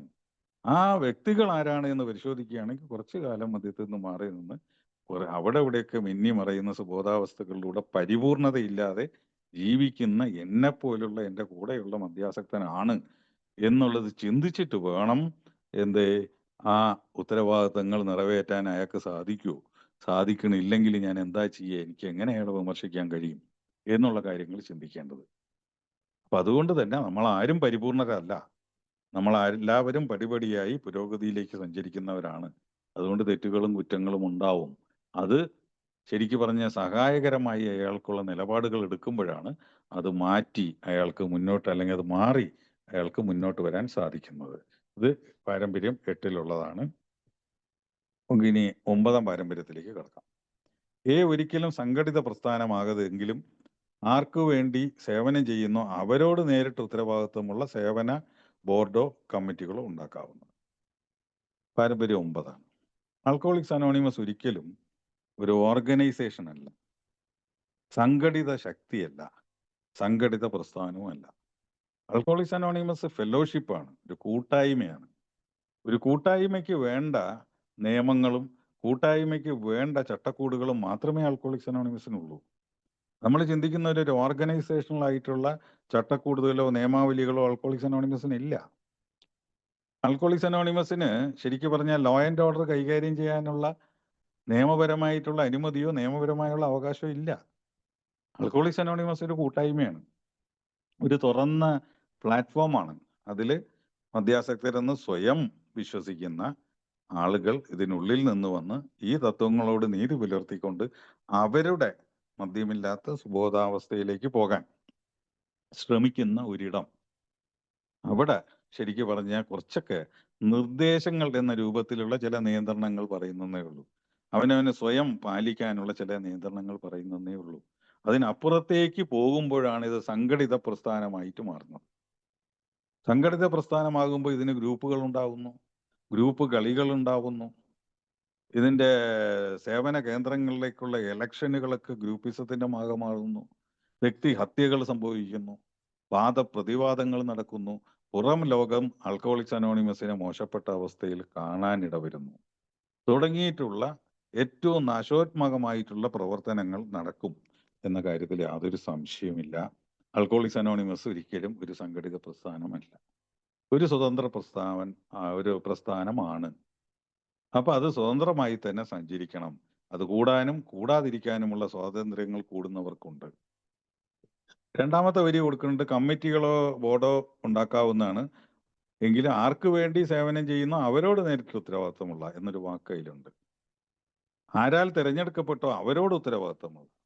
ഒരു ഗ്രൂപ്പ് ഒരാളുടെ സെക്രട്ടറിയായി തിരഞ്ഞെടുത്തിട്ടുണ്ടെങ്കിൽ ആ ഗ്രൂപ്പിനും അതിന്റെ പ്രവർത്തനങ്ങളോടും അയാൾ ഉത്തരവാദിത്തം പുലർത്തിയാൽ മതി. അയാൾ ലോകത്തുള്ള എൻറ്റയർ ഫെലോഷിപ്പിൽ എൻറ്റയർ ഗ്രൂപ്പുകൾക്ക് ഉത്തരവാദിത്തം പുലർത്തേണ്ട ആവശ്യമില്ല. ഓരോ ഗ്രൂപ്പും സ്വയംഭരണ രീതിയിലുള്ളതായിരിക്കണം, സ്വതന്ത്രമായിരിക്കണം, എന്നാൽ മറ്റു ഗ്രൂപ്പുകൾക്ക് പ്രശ്നമാവരുത് എന്ന രീതിയിൽ സ്വാതന്ത്ര്യ പ്രഖ്യാപനം നടത്തിയിരിക്കുന്നതിന്റെ പിന്നിലും ഇത് സംഘടിത പ്രസ്ഥാനമല്ല. ഇതിന് ബ്രാഞ്ചുകളോ അനക്സോ ഉണ്ടാക്കാൻ പാടില്ല. എല്ലാം സ്വതന്ത്രമായി തന്നെയാണ് നിലനിൽക്കുന്നത്. എവിടെ ഏതിനു വേണ്ടി ആരെ തിരഞ്ഞെടുത്തു അവർ അതിനു വേണ്ടി മാത്രം സേവനം അനുഷ്ഠിക്കുന്നു. ഇന്ന് ഇന്ത്യയിൽ ഒരു ട്രസ്റ്റിയെ തിരഞ്ഞെടുക്കുകയാണെങ്കിൽ അയാൾ ഇന്ത്യയിലെ ആ ട്രസ്റ്റിക്കുള്ള ഉത്തരവാദിത്വം മാത്രമാണ് ചെയ്യുന്നത്. അയാൾ തൊട്ടടുത്ത രാജ്യത്തിൽ പോയിട്ട് അഭിപ്രായം പറയണില്ല. തൊട്ടപ്പുറത്തുള്ള രാജ്യത്തുള്ള ഒരു കൂട്ടായ്മയെ കുറിച്ച് വിമർശിക്കുന്നില്ല. അവരുടെ തീരുമാനങ്ങൾ എടുക്കുന്നതിൽ നുഴഞ്ഞു കയറുന്നില്ല. അവരുടെ തീരുമാനങ്ങളെ പബ്ലിക്കായിട്ടോ പേഴ്സണലായിട്ടോ എതിർക്കുന്നില്ല, വിമർശിക്കുന്നില്ല. കാരണം അയാളെ തിരഞ്ഞെടുത്തിരിക്കുന്നത് ആരാണോ അവരോട് മാത്രം ഉത്തരവാദിത്വം പുലർത്തുന്ന ഒരു പൊസിഷനാണ്, അല്ലെങ്കിൽ ഒരു സേവന പദവിയാണ് അയാൾ കൈകാര്യം ചെയ്യുന്നതെന്ന് അയാൾക്ക് മനസ്സിലാവുന്നത് കൊണ്ടാണ്. അപ്പൊ അതിൽ ഒന്നാമത്തെ ചോദ്യം, എയിൽ കാര്യങ്ങൾ കൽപ്പിക്കാൻ ഞാൻ ശ്രമിക്കാറുണ്ടോ? അവനവൻ പരിശോധിക്കേണ്ട കാര്യമാണ്. ഇത് നീ ചെയ്തിരിക്കണം, ഇത് ചെയ്തിട്ടില്ലെങ്കിൽ നീ അങ്ങനെയാവും ഇങ്ങനെയാവും എന്ന രീതിയിൽ കൽപ്പിക്കൽ എന്ന ആ ഒരു രീതി ഞാൻ ഉപയോഗിക്കുന്നുണ്ടോ എന്ന് പരിശോധിക്കാൻ തയ്യാറാവണം. അതേസമയം ഓവർ എളിമയോടുകൂടിയിട്ടുള്ള റിക്വസ്റ്റ് ആണോ എന്ന കാര്യവും ഞാൻ പരിശോധിക്കാൻ തയ്യാറാവണം. ഞാൻ കൽപ്പിക്കുന്നതിൻ്റെയും വളരെ താഴ്ന്ന് അഭ്യർത്ഥിക്കുന്നതിൻ്റെയും ഇടയിൽ എവിടെയോ ഉള്ള ഒരു രീതിയിലായിരിക്കണം പെരുമാറേണ്ടത് എന്നാണ് ആൽക്കഹോളിക്സ് അനോണിമസ് ബിൽഡബ്ല്യുവിന്റെ ലേഖനത്തിൽ പറയുന്നു. ഞാൻ കൽപ്പിക്കുമ്പോൾ ശരിക്കും പറഞ്ഞാൽ ഞാൻ ആധിപത്യമുള്ള അജ്ഞാനുവർത്തിയായിട്ടുള്ള സ്വേച്ഛാധിപതിയായിട്ടുള്ള ഒരു ഭരണാധികാരിയെ പോലെ പെരുമാറുന്നു എന്നാണ്. ഞാനൊരിക്കലും ആൽക്കഹോളിക്സ് അനോണിമസിന്റെ ഒരു സേവകൻ എന്ന നിലയിൽ പരിധി വിട്ടു പോകുന്നു എന്നാണ് എൻ്റെ അർത്ഥം. ഞാൻ ആൽക്കഹോളിക്സ് അനോണിമസിന്റെ സേവകൻ എന്ന് പറയുമ്പോൾ പലരും പറയും എൻ്റെ ജോലിക്കാരനാണെന്ന് പറയും. അല്ല, ഞാൻ ആൽക്കഹോളിക്സ് അനോണിമസിന്റെ സേവകനാണ്, അതിലെ അംഗങ്ങളുടെ സേവകനല്ല. ഞാൻ എക്ക് വേണ്ടിയിട്ടാണ് സേവനം ചെയ്യുന്നത്. അംഗങ്ങൾക്ക് ഓരോരുത്തർക്കും വേണ്ടി സേവനം ചെയ്യാനുള്ള ആളല്ല. ഞാൻ വെറും ഒരു നേരത്തെ പറഞ്ഞതുപോലെ തീരെയും താഴെ അഭ്യർത്ഥനയ്ക്ക് അപ്പുറത്തേക്ക് താന്നു നിൽക്കുന്ന ഒരു നേതൃത്വത്തിലുള്ള ഒരാളാണെങ്കിൽ ഞാൻ വെറും ഒരു ഓർഡർ ടേക്കർ മാത്രമായി അവശേഷിക്കും. ആ ലേഖനത്തിൽ പറയുന്നുണ്ട്, ആരെന്ത് പറഞ്ഞാലും അത് ചെയ്യുന്ന ഒരവസ്ഥയ്ക്ക് സ്വന്തമായി തീരുമാനമില്ലാത്ത അംഗമായി മാറും, സ്വന്തമായി തീരുമാനമില്ലാത്ത ഒരു ലീഡറായി മാറും, സ്വന്തമായ ആശയങ്ങൾ പ്രകടിപ്പിക്കാത്ത ഒരു ലീഡറായി മാറും, സ്വന്തമായി ആശയങ്ങൾ നടപ്പിൽ വരുത്താൻ കഴിവില്ലാത്ത ഒരാളായി മാറും. അപ്പൊ ഇതിന് രണ്ടിനും എവിടെയും ഒരു ആജ്ഞാനുവർത്തിക്കും ഒരു താണു വീണ് അപേക്ഷിക്കുന്നവന്റെയും ഇടയിലാണ് ഒരു യഥാർത്ഥ ശരിക്കും പറഞ്ഞ നേതാവിന്റെ അല്ലെങ്കിൽ ലീഡറിന്റെ അല്ലെങ്കിൽ ഒരു നേതൃത്വത്തിൽ നിൽക്കുന്ന ആളുടെ സ്ഥാനം എന്ന് പറയാം. എയിലെ ഔപചാരിക വശങ്ങളെ അവ ഔദ്യോഗികമെന്ന വേജാനെ ചെറുത്തു നിൽക്കുന്നുണ്ടോ എന്നുള്ളതാണ്. എയുടെ ഔപചാരിക വശങ്ങൾ ഔദ്യോഗികം എന്ന രീതിയിൽ ശരിക്കും പറഞ്ഞു കഴിഞ്ഞാൽ ഞാൻ അത് ഉപയോഗിച്ചുകൊണ്ട് ചേർത്ത് നിൽക്കുകയോ അല്ലെങ്കിൽ അത് ഉപയോഗിച്ചുകൊണ്ട് മറ്റു കാര്യങ്ങളെ ഞാൻ തടഞ്ഞു നിർത്തുകയോ ചെയ്യുന്നുണ്ടോ എന്ന് പരിശോധിക്കണം. ആൽക്കഹോളിക്സ് അനോണിമസിൽ ഔദ്യോഗികം എന്ന് പറഞ്ഞൊന്നുമില്ല. ഏറ്റവും വലിയ ഔദ്യോഗികം ആൽക്കഹോളിക്സ് അനോണിമസിൽ ഞാൻ കണ്ടിട്ടുള്ളത് ലിറ്ററേച്ചറുകളുടെ കോപ്പിറൈറ്റ് ആണ്. അത് വേൾഡ് സർവീസിൽ നിക്ഷിപ്തമാണ്. ഇന്റർനാഷണലി കോപ്പിറൈറ്റ് ഉള്ള ലിറ്ററേച്ചറാണ് ആൽക്കഹോളിക്സ് അനോണിമസിനുള്ളത്. അത് തർജ്ജിമ ചെയ്യണമെങ്കിൽ അവരുടെ പെർമിഷൻ വേണം. തർജ്ജിമ ചെയ്തതിന് ശേഷം അവര് പരിശോധിച്ച് അനുമതി തന്നു കഴിഞ്ഞാൽ അതിൻ്റെ ബുക്ക് പ്രിന്റ് ചെയ്യാനുള്ള അനുമതി തന്നു കഴിഞ്ഞാൽ മാത്രമേ നമുക്ക് പ്രിന്റ് ചെയ്യാൻ കഴിയുള്ളൂ. അതല്ലെങ്കിൽ ഒഫീഷ്യലി അത് violation of international copyright act ആണ്. വളരെ വലിയ ശിക്ഷ ലഭിക്കുന്ന ഒരു പരിപാടിയാണ്. പലപ്പോഴും കടുത്ത നടപടികളിലേക്ക് അവർ പോകാത്തത് എന്താന്ന് വെച്ചാൽ അത് ചെയ്യുന്ന അത് മനസ്സിലാക്കാതെ ആരെങ്കിലും ചെയ്തിട്ടുണ്ടെങ്കിൽ ആ ചെയ്യുന്ന ഒരാള് വളരെ ബുദ്ധിമുട്ടുള്ളൊരു പ്രശ്നത്തിലേക്ക് പോകും എന്നുള്ള കാര്യത്തിൽ ഒരു സംശയമില്ല. അതുകൊണ്ടാണ് അവരും വളരെ കർശനമായി നിൽക്കാത്തത് എന്ന് വേണമെങ്കിൽ പറയാം. അതൊഴിച്ച് മറ്റ് കാര്യങ്ങൾ വളരെ ഔദ്യോഗികമായിട്ടുള്ള കാര്യങ്ങൾ ഒന്നും ആൽക്കഹോളിക്സ് അനോണിമസിൽ കണ്ടിട്ടില്ല എന്നുള്ളതാണ്. വളരെ വ്യക്തമായിട്ട് പറഞ്ഞാൽ ഇത് നിലനിൽക്കുന്നതിനായി എന്ത് വിട്ടുവീഴ്ചയ്ക്കും ഞാൻ തയ്യാറാവണം. അവിടെയാണ് എൻ്റെ ഐക്യം നിലനിൽക്കുന്നത്. ഇത് നിലനിൽക്കുന്നതിനായി എന്ത് വിട്ടുവീഴ്ചയ്ക്കും എന്ത് കീഴടങ്ങലിനും ഞാൻ തയ്യാറാവണം. കാരണം എന്തെന്നാൽ ഇത് ശരിക്ക് പറഞ്ഞാൽ പൊടിഞ്ഞ് അടർന്ന് പോവുകയാണെങ്കിൽ ഒറ്റയ്ക്കുള്ള എൻ്റെ നിലനിൽപ്പില്ല. ഒന്നുകിൽ ഒന്നിച്ച് നിൽക്കേണ്ടിയിരിക്കുന്നു, ഇല്ലെങ്കിൽ ഒറ്റയ്ക്ക് പോയി എൻ്റെ പഴയ മരണത്തിലേക്ക് നടന്നു പോകേണ്ടിയിരിക്കുന്നു. ഏതാ വേണ്ടത് എന്ന ചോദ്യത്തിന് ഒന്നിച്ച് നിൽക്കൽ തന്നെയാണ്. ഏത് വിട്ടുവീഴ്ചയ്ക്കും തയ്യാറായി ഒന്നിച്ച് നിൽക്കൽ തന്നെയാണ് തിരഞ്ഞെടുക്കാവുന്നത്. അടുത്തത്, വ്യക്തിപരമായ ഉത്തരവാദിത്വ ബോധത്തോടെ ആരുടെയും നിർബന്ധം കൂടാതെ പരിപാടികളുടെ എല്ലാ ഘടകങ്ങളെയും മനസ്സിലാക്കാനും ഉപയോഗിക്കാനും ഞാൻ ശ്രമിക്കാറുണ്ടോ എന്നുള്ളതാണ്. വ്യക്തിപരമായ ഒരു ഉത്തരവാദിത്വ ബോധം അവനവനുണ്ടാകുമ്പോഴത്തെ സ്ഥലത്താണ് ആൽക്കഹോളിക്സ് അനോണിമസിന്റെ പാരമ്പര്യങ്ങൾ കൃത്യമായി പാലിക്കപ്പെടുന്ന ഒരു അവസ്ഥയിലേക്ക് പോകുന്നത്. ആരുടെയും നിർബന്ധം പിടിക്കലല്ല. ആരും നിർബന്ധം പിടിച്ചിട്ട് കാര്യമില്ല. പരിപാടികളുടെ എല്ലാ ഘടകങ്ങളെയും മനസ്സിലാക്കി അത് ഉപയോഗിക്കാൻ ഞാൻ ശ്രമിക്കുന്നുണ്ടോ? അല്ലാതെ ഏതെങ്കിലും ചില ഘടകങ്ങൾ മാത്രം വെച്ചുകൊണ്ടുള്ള ഉപയോഗമാണോ എന്നും പരിശോധിക്കാൻ തയ്യാറാവേണ്ടിയിരിക്കുന്നു. അപ്പൊ ഇതിൽ പറഞ്ഞിട്ടുള്ള ഈ ചോദ്യത്തിൽ ഉത്തരം ഒന്നേ ഉള്ളൂ: ഇതൊരു വ്യക്തിപരമായ ഉത്തരവാദിത്തമായി എടുക്കുക. അല്ലാതെ ആരെയും നിർബന്ധമോ അല്ലെങ്കിൽ ആരെങ്കിലും അടിച്ചേൽപ്പിക്കുന്നോ തരത്തിലുള്ള ഒരു പരിപാടി അല്ല. വ്യക്തിപരമായ ഒരു ഉത്തരവാദിത്ത ബോധത്തോട് കൂടി ഇതിൽ ഏർപ്പെടുമ്പോൾ എല്ലാ ഘടകങ്ങളെയും മനസ്സിലാക്കാനും മനസ്സിലാക്കി ഉപയോഗിക്കാനും ഒരു ശ്രമം ഞാൻ നടത്തേണ്ടതായിട്ടുണ്ട്. അത് നടത്തുന്നുണ്ടോ എന്ന് ഞാൻ പരിശോധിക്കേണ്ടതായിട്ടുണ്ട്. 4, ഏറ്റെടുക്കുന്ന ഏതൊരു ജോലിയും ഞാൻ വിനയാധീനനും ക്ഷമാശീലനുമാണോ? ആൽക്കഹോളിക്സ് അനോണിമസിന്റെ ഏത് ജോലിയായാലും സേവന പ്രവർത്തനമായാലും ഞാൻ വിനയാതീതനും ക്ഷമാശീലമുള്ളവനാണോ എന്ന് ഞാൻ പരിശോധിക്കാം. ഞാൻ വിനയം കൈവിടുമ്പോൾ ആദ്യം പറഞ്ഞ കൽപ്പിക്കലുകളിലേക്ക് പോകുന്നു. ഞാൻ ക്ഷമ കൈവിടുമ്പോൾ എന്താ സംഭവിക്കുന്നത് വെച്ചാൽ ഏറ്റുമുട്ടുന്നവനായി മാറുന്നു. എല്ലാ ചോദ്യങ്ങൾക്കും ഏറ്റുമുട്ടലിലൂടെ മറുപടി കൊടുക്കുകയും വാദപ്രതിവാദങ്ങളിൽ ഏർപ്പെടുകയും ഞാൻ നേരത്തെ പറഞ്ഞ അഭിമാനമല്ല, ഒരു ദുരഭിമാനം സംരക്ഷിക്കുന്നവനുമായി മാറുന്നു. അപ്പൊ അതുകൊണ്ട് ക്ഷമാശീലനും വിനയാധീനനുമായ ഒരു സേവനത്തിലെ ആളിന് മാത്രമേ ആൽക്കഹോളിക്സ് അനോണിമസിന്റെ പ്രവർത്തനങ്ങളിൽ ഒരു വിജയത്തിലേക്ക് മുന്നോട്ട് പോകാനുള്ള സാധ്യത കാണുന്നുള്ളൂ എന്നാണ് പറയുന്നത്. 6, ഓരോ ഗ്രൂപ്പിനും നിയമാവലിയും ഭരണഘടനയും ആവശ്യമില്ലാത്തത് എന്തുകൊണ്ട്? LW തുടങ്ങിയ കാലത്ത് 1934 ശേഷം മുഴങ്ങിക്കേട്ട ചോദ്യങ്ങളിൽ ഒന്ന് തന്നെയാണ്, പുസ്തകങ്ങൾ അച്ചടിച്ചിട്ടുണ്ട്. അരാഷ്ട്രവാദികളായ ഇവർ എങ്ങനെ ഇത് മുന്നോട്ട് കൊണ്ടുപോകും? ഒരു നിയമം ഇല്ലാതെ ഇതെങ്ങനെ ഒന്നിച്ചു നിർത്താൻ സാധിക്കും? ഇത് പിളർന്നു പോകില്ലേ? ഇത് തകർന്ന് തരിപ്പണമായി പോകില്ലേ? ഇതിന് നിയമാവലികൾ വേണ്ടേ? ശിക്ഷാ നടപടികൾ വേണ്ടേ? ഇത് പൊളിഞ്ഞു പോകില്ലേ? 1935 ചോദിക്കുന്ന ചോദ്യത്തിന് ഇന്ന് 2025 വരെ ഇത് പൊളിഞ്ഞു പോയിട്ടില്ല എന്ന മറുപടിയാണ്. എന്തുകൊണ്ടെന്നാൽ ഇതിനുള്ളിൽ നിൽക്കുന്നവന്റെ ജീവന്റെയും മരണത്തിന്റെയും പ്രശ്നമാണ്. മറ്റൊരു സംഘടനയിലും ഇതില്ല എന്ന് വേണമെങ്കിൽ പറയാം. മറ്റൊരു ഫെലോഷിപ്പിലും ഇതില്ല, ഒരു കൂട്ടായ്മയിലും ഇല്ല. ഇതിൽ ഏതെങ്കിലും രീതിയിൽ ഒരു പരിക്ക് പറ്റിയാൽ, ഏതെങ്കിലും രീതിയിൽ എൻ്റെ നടപടിക്രമങ്ങൾ മോശമായാൽ, ഞാൻ ഒന്ന് വഴുതിയാൽ പിന്നെ തിരിച്ചു വരവ് പോലും സാധ്യമല്ലാത്തൊരു വീഴ്ചയിലേക്ക് ഞാൻ പോകും. അതുകൊണ്ട് LW പറഞ്ഞൊരു വാക്ക് തന്നെ കടമെടുക്കുകയാണ്: it's a matter of life and death. ഇത് ജീവന്റെയും മരണത്തിന്റെയും പ്രശ്നമാണ്. ഈ ജീവന്റെയും മരണവും തീരുമാനിക്കപ്പെടുന്ന ഒരു സ്ഥലമാണ്. ആ പഴയ മദ്യപിച്ചിട്ടുണ്ടായിട്ടുള്ള ചില പിങ്ക് ക്ലൗഡ്സ് എന്ന് വേണമെങ്കിൽ പറയാം, അങ്ങനെയുള്ള ചില മേഘങ്ങളിൽ കയറിയിട്ടുള്ള സഞ്ചാരങ്ങളിൽ നടക്കുന്നവർക്കാണ് കാര്യം മനസ്സിലാവാത്തത്.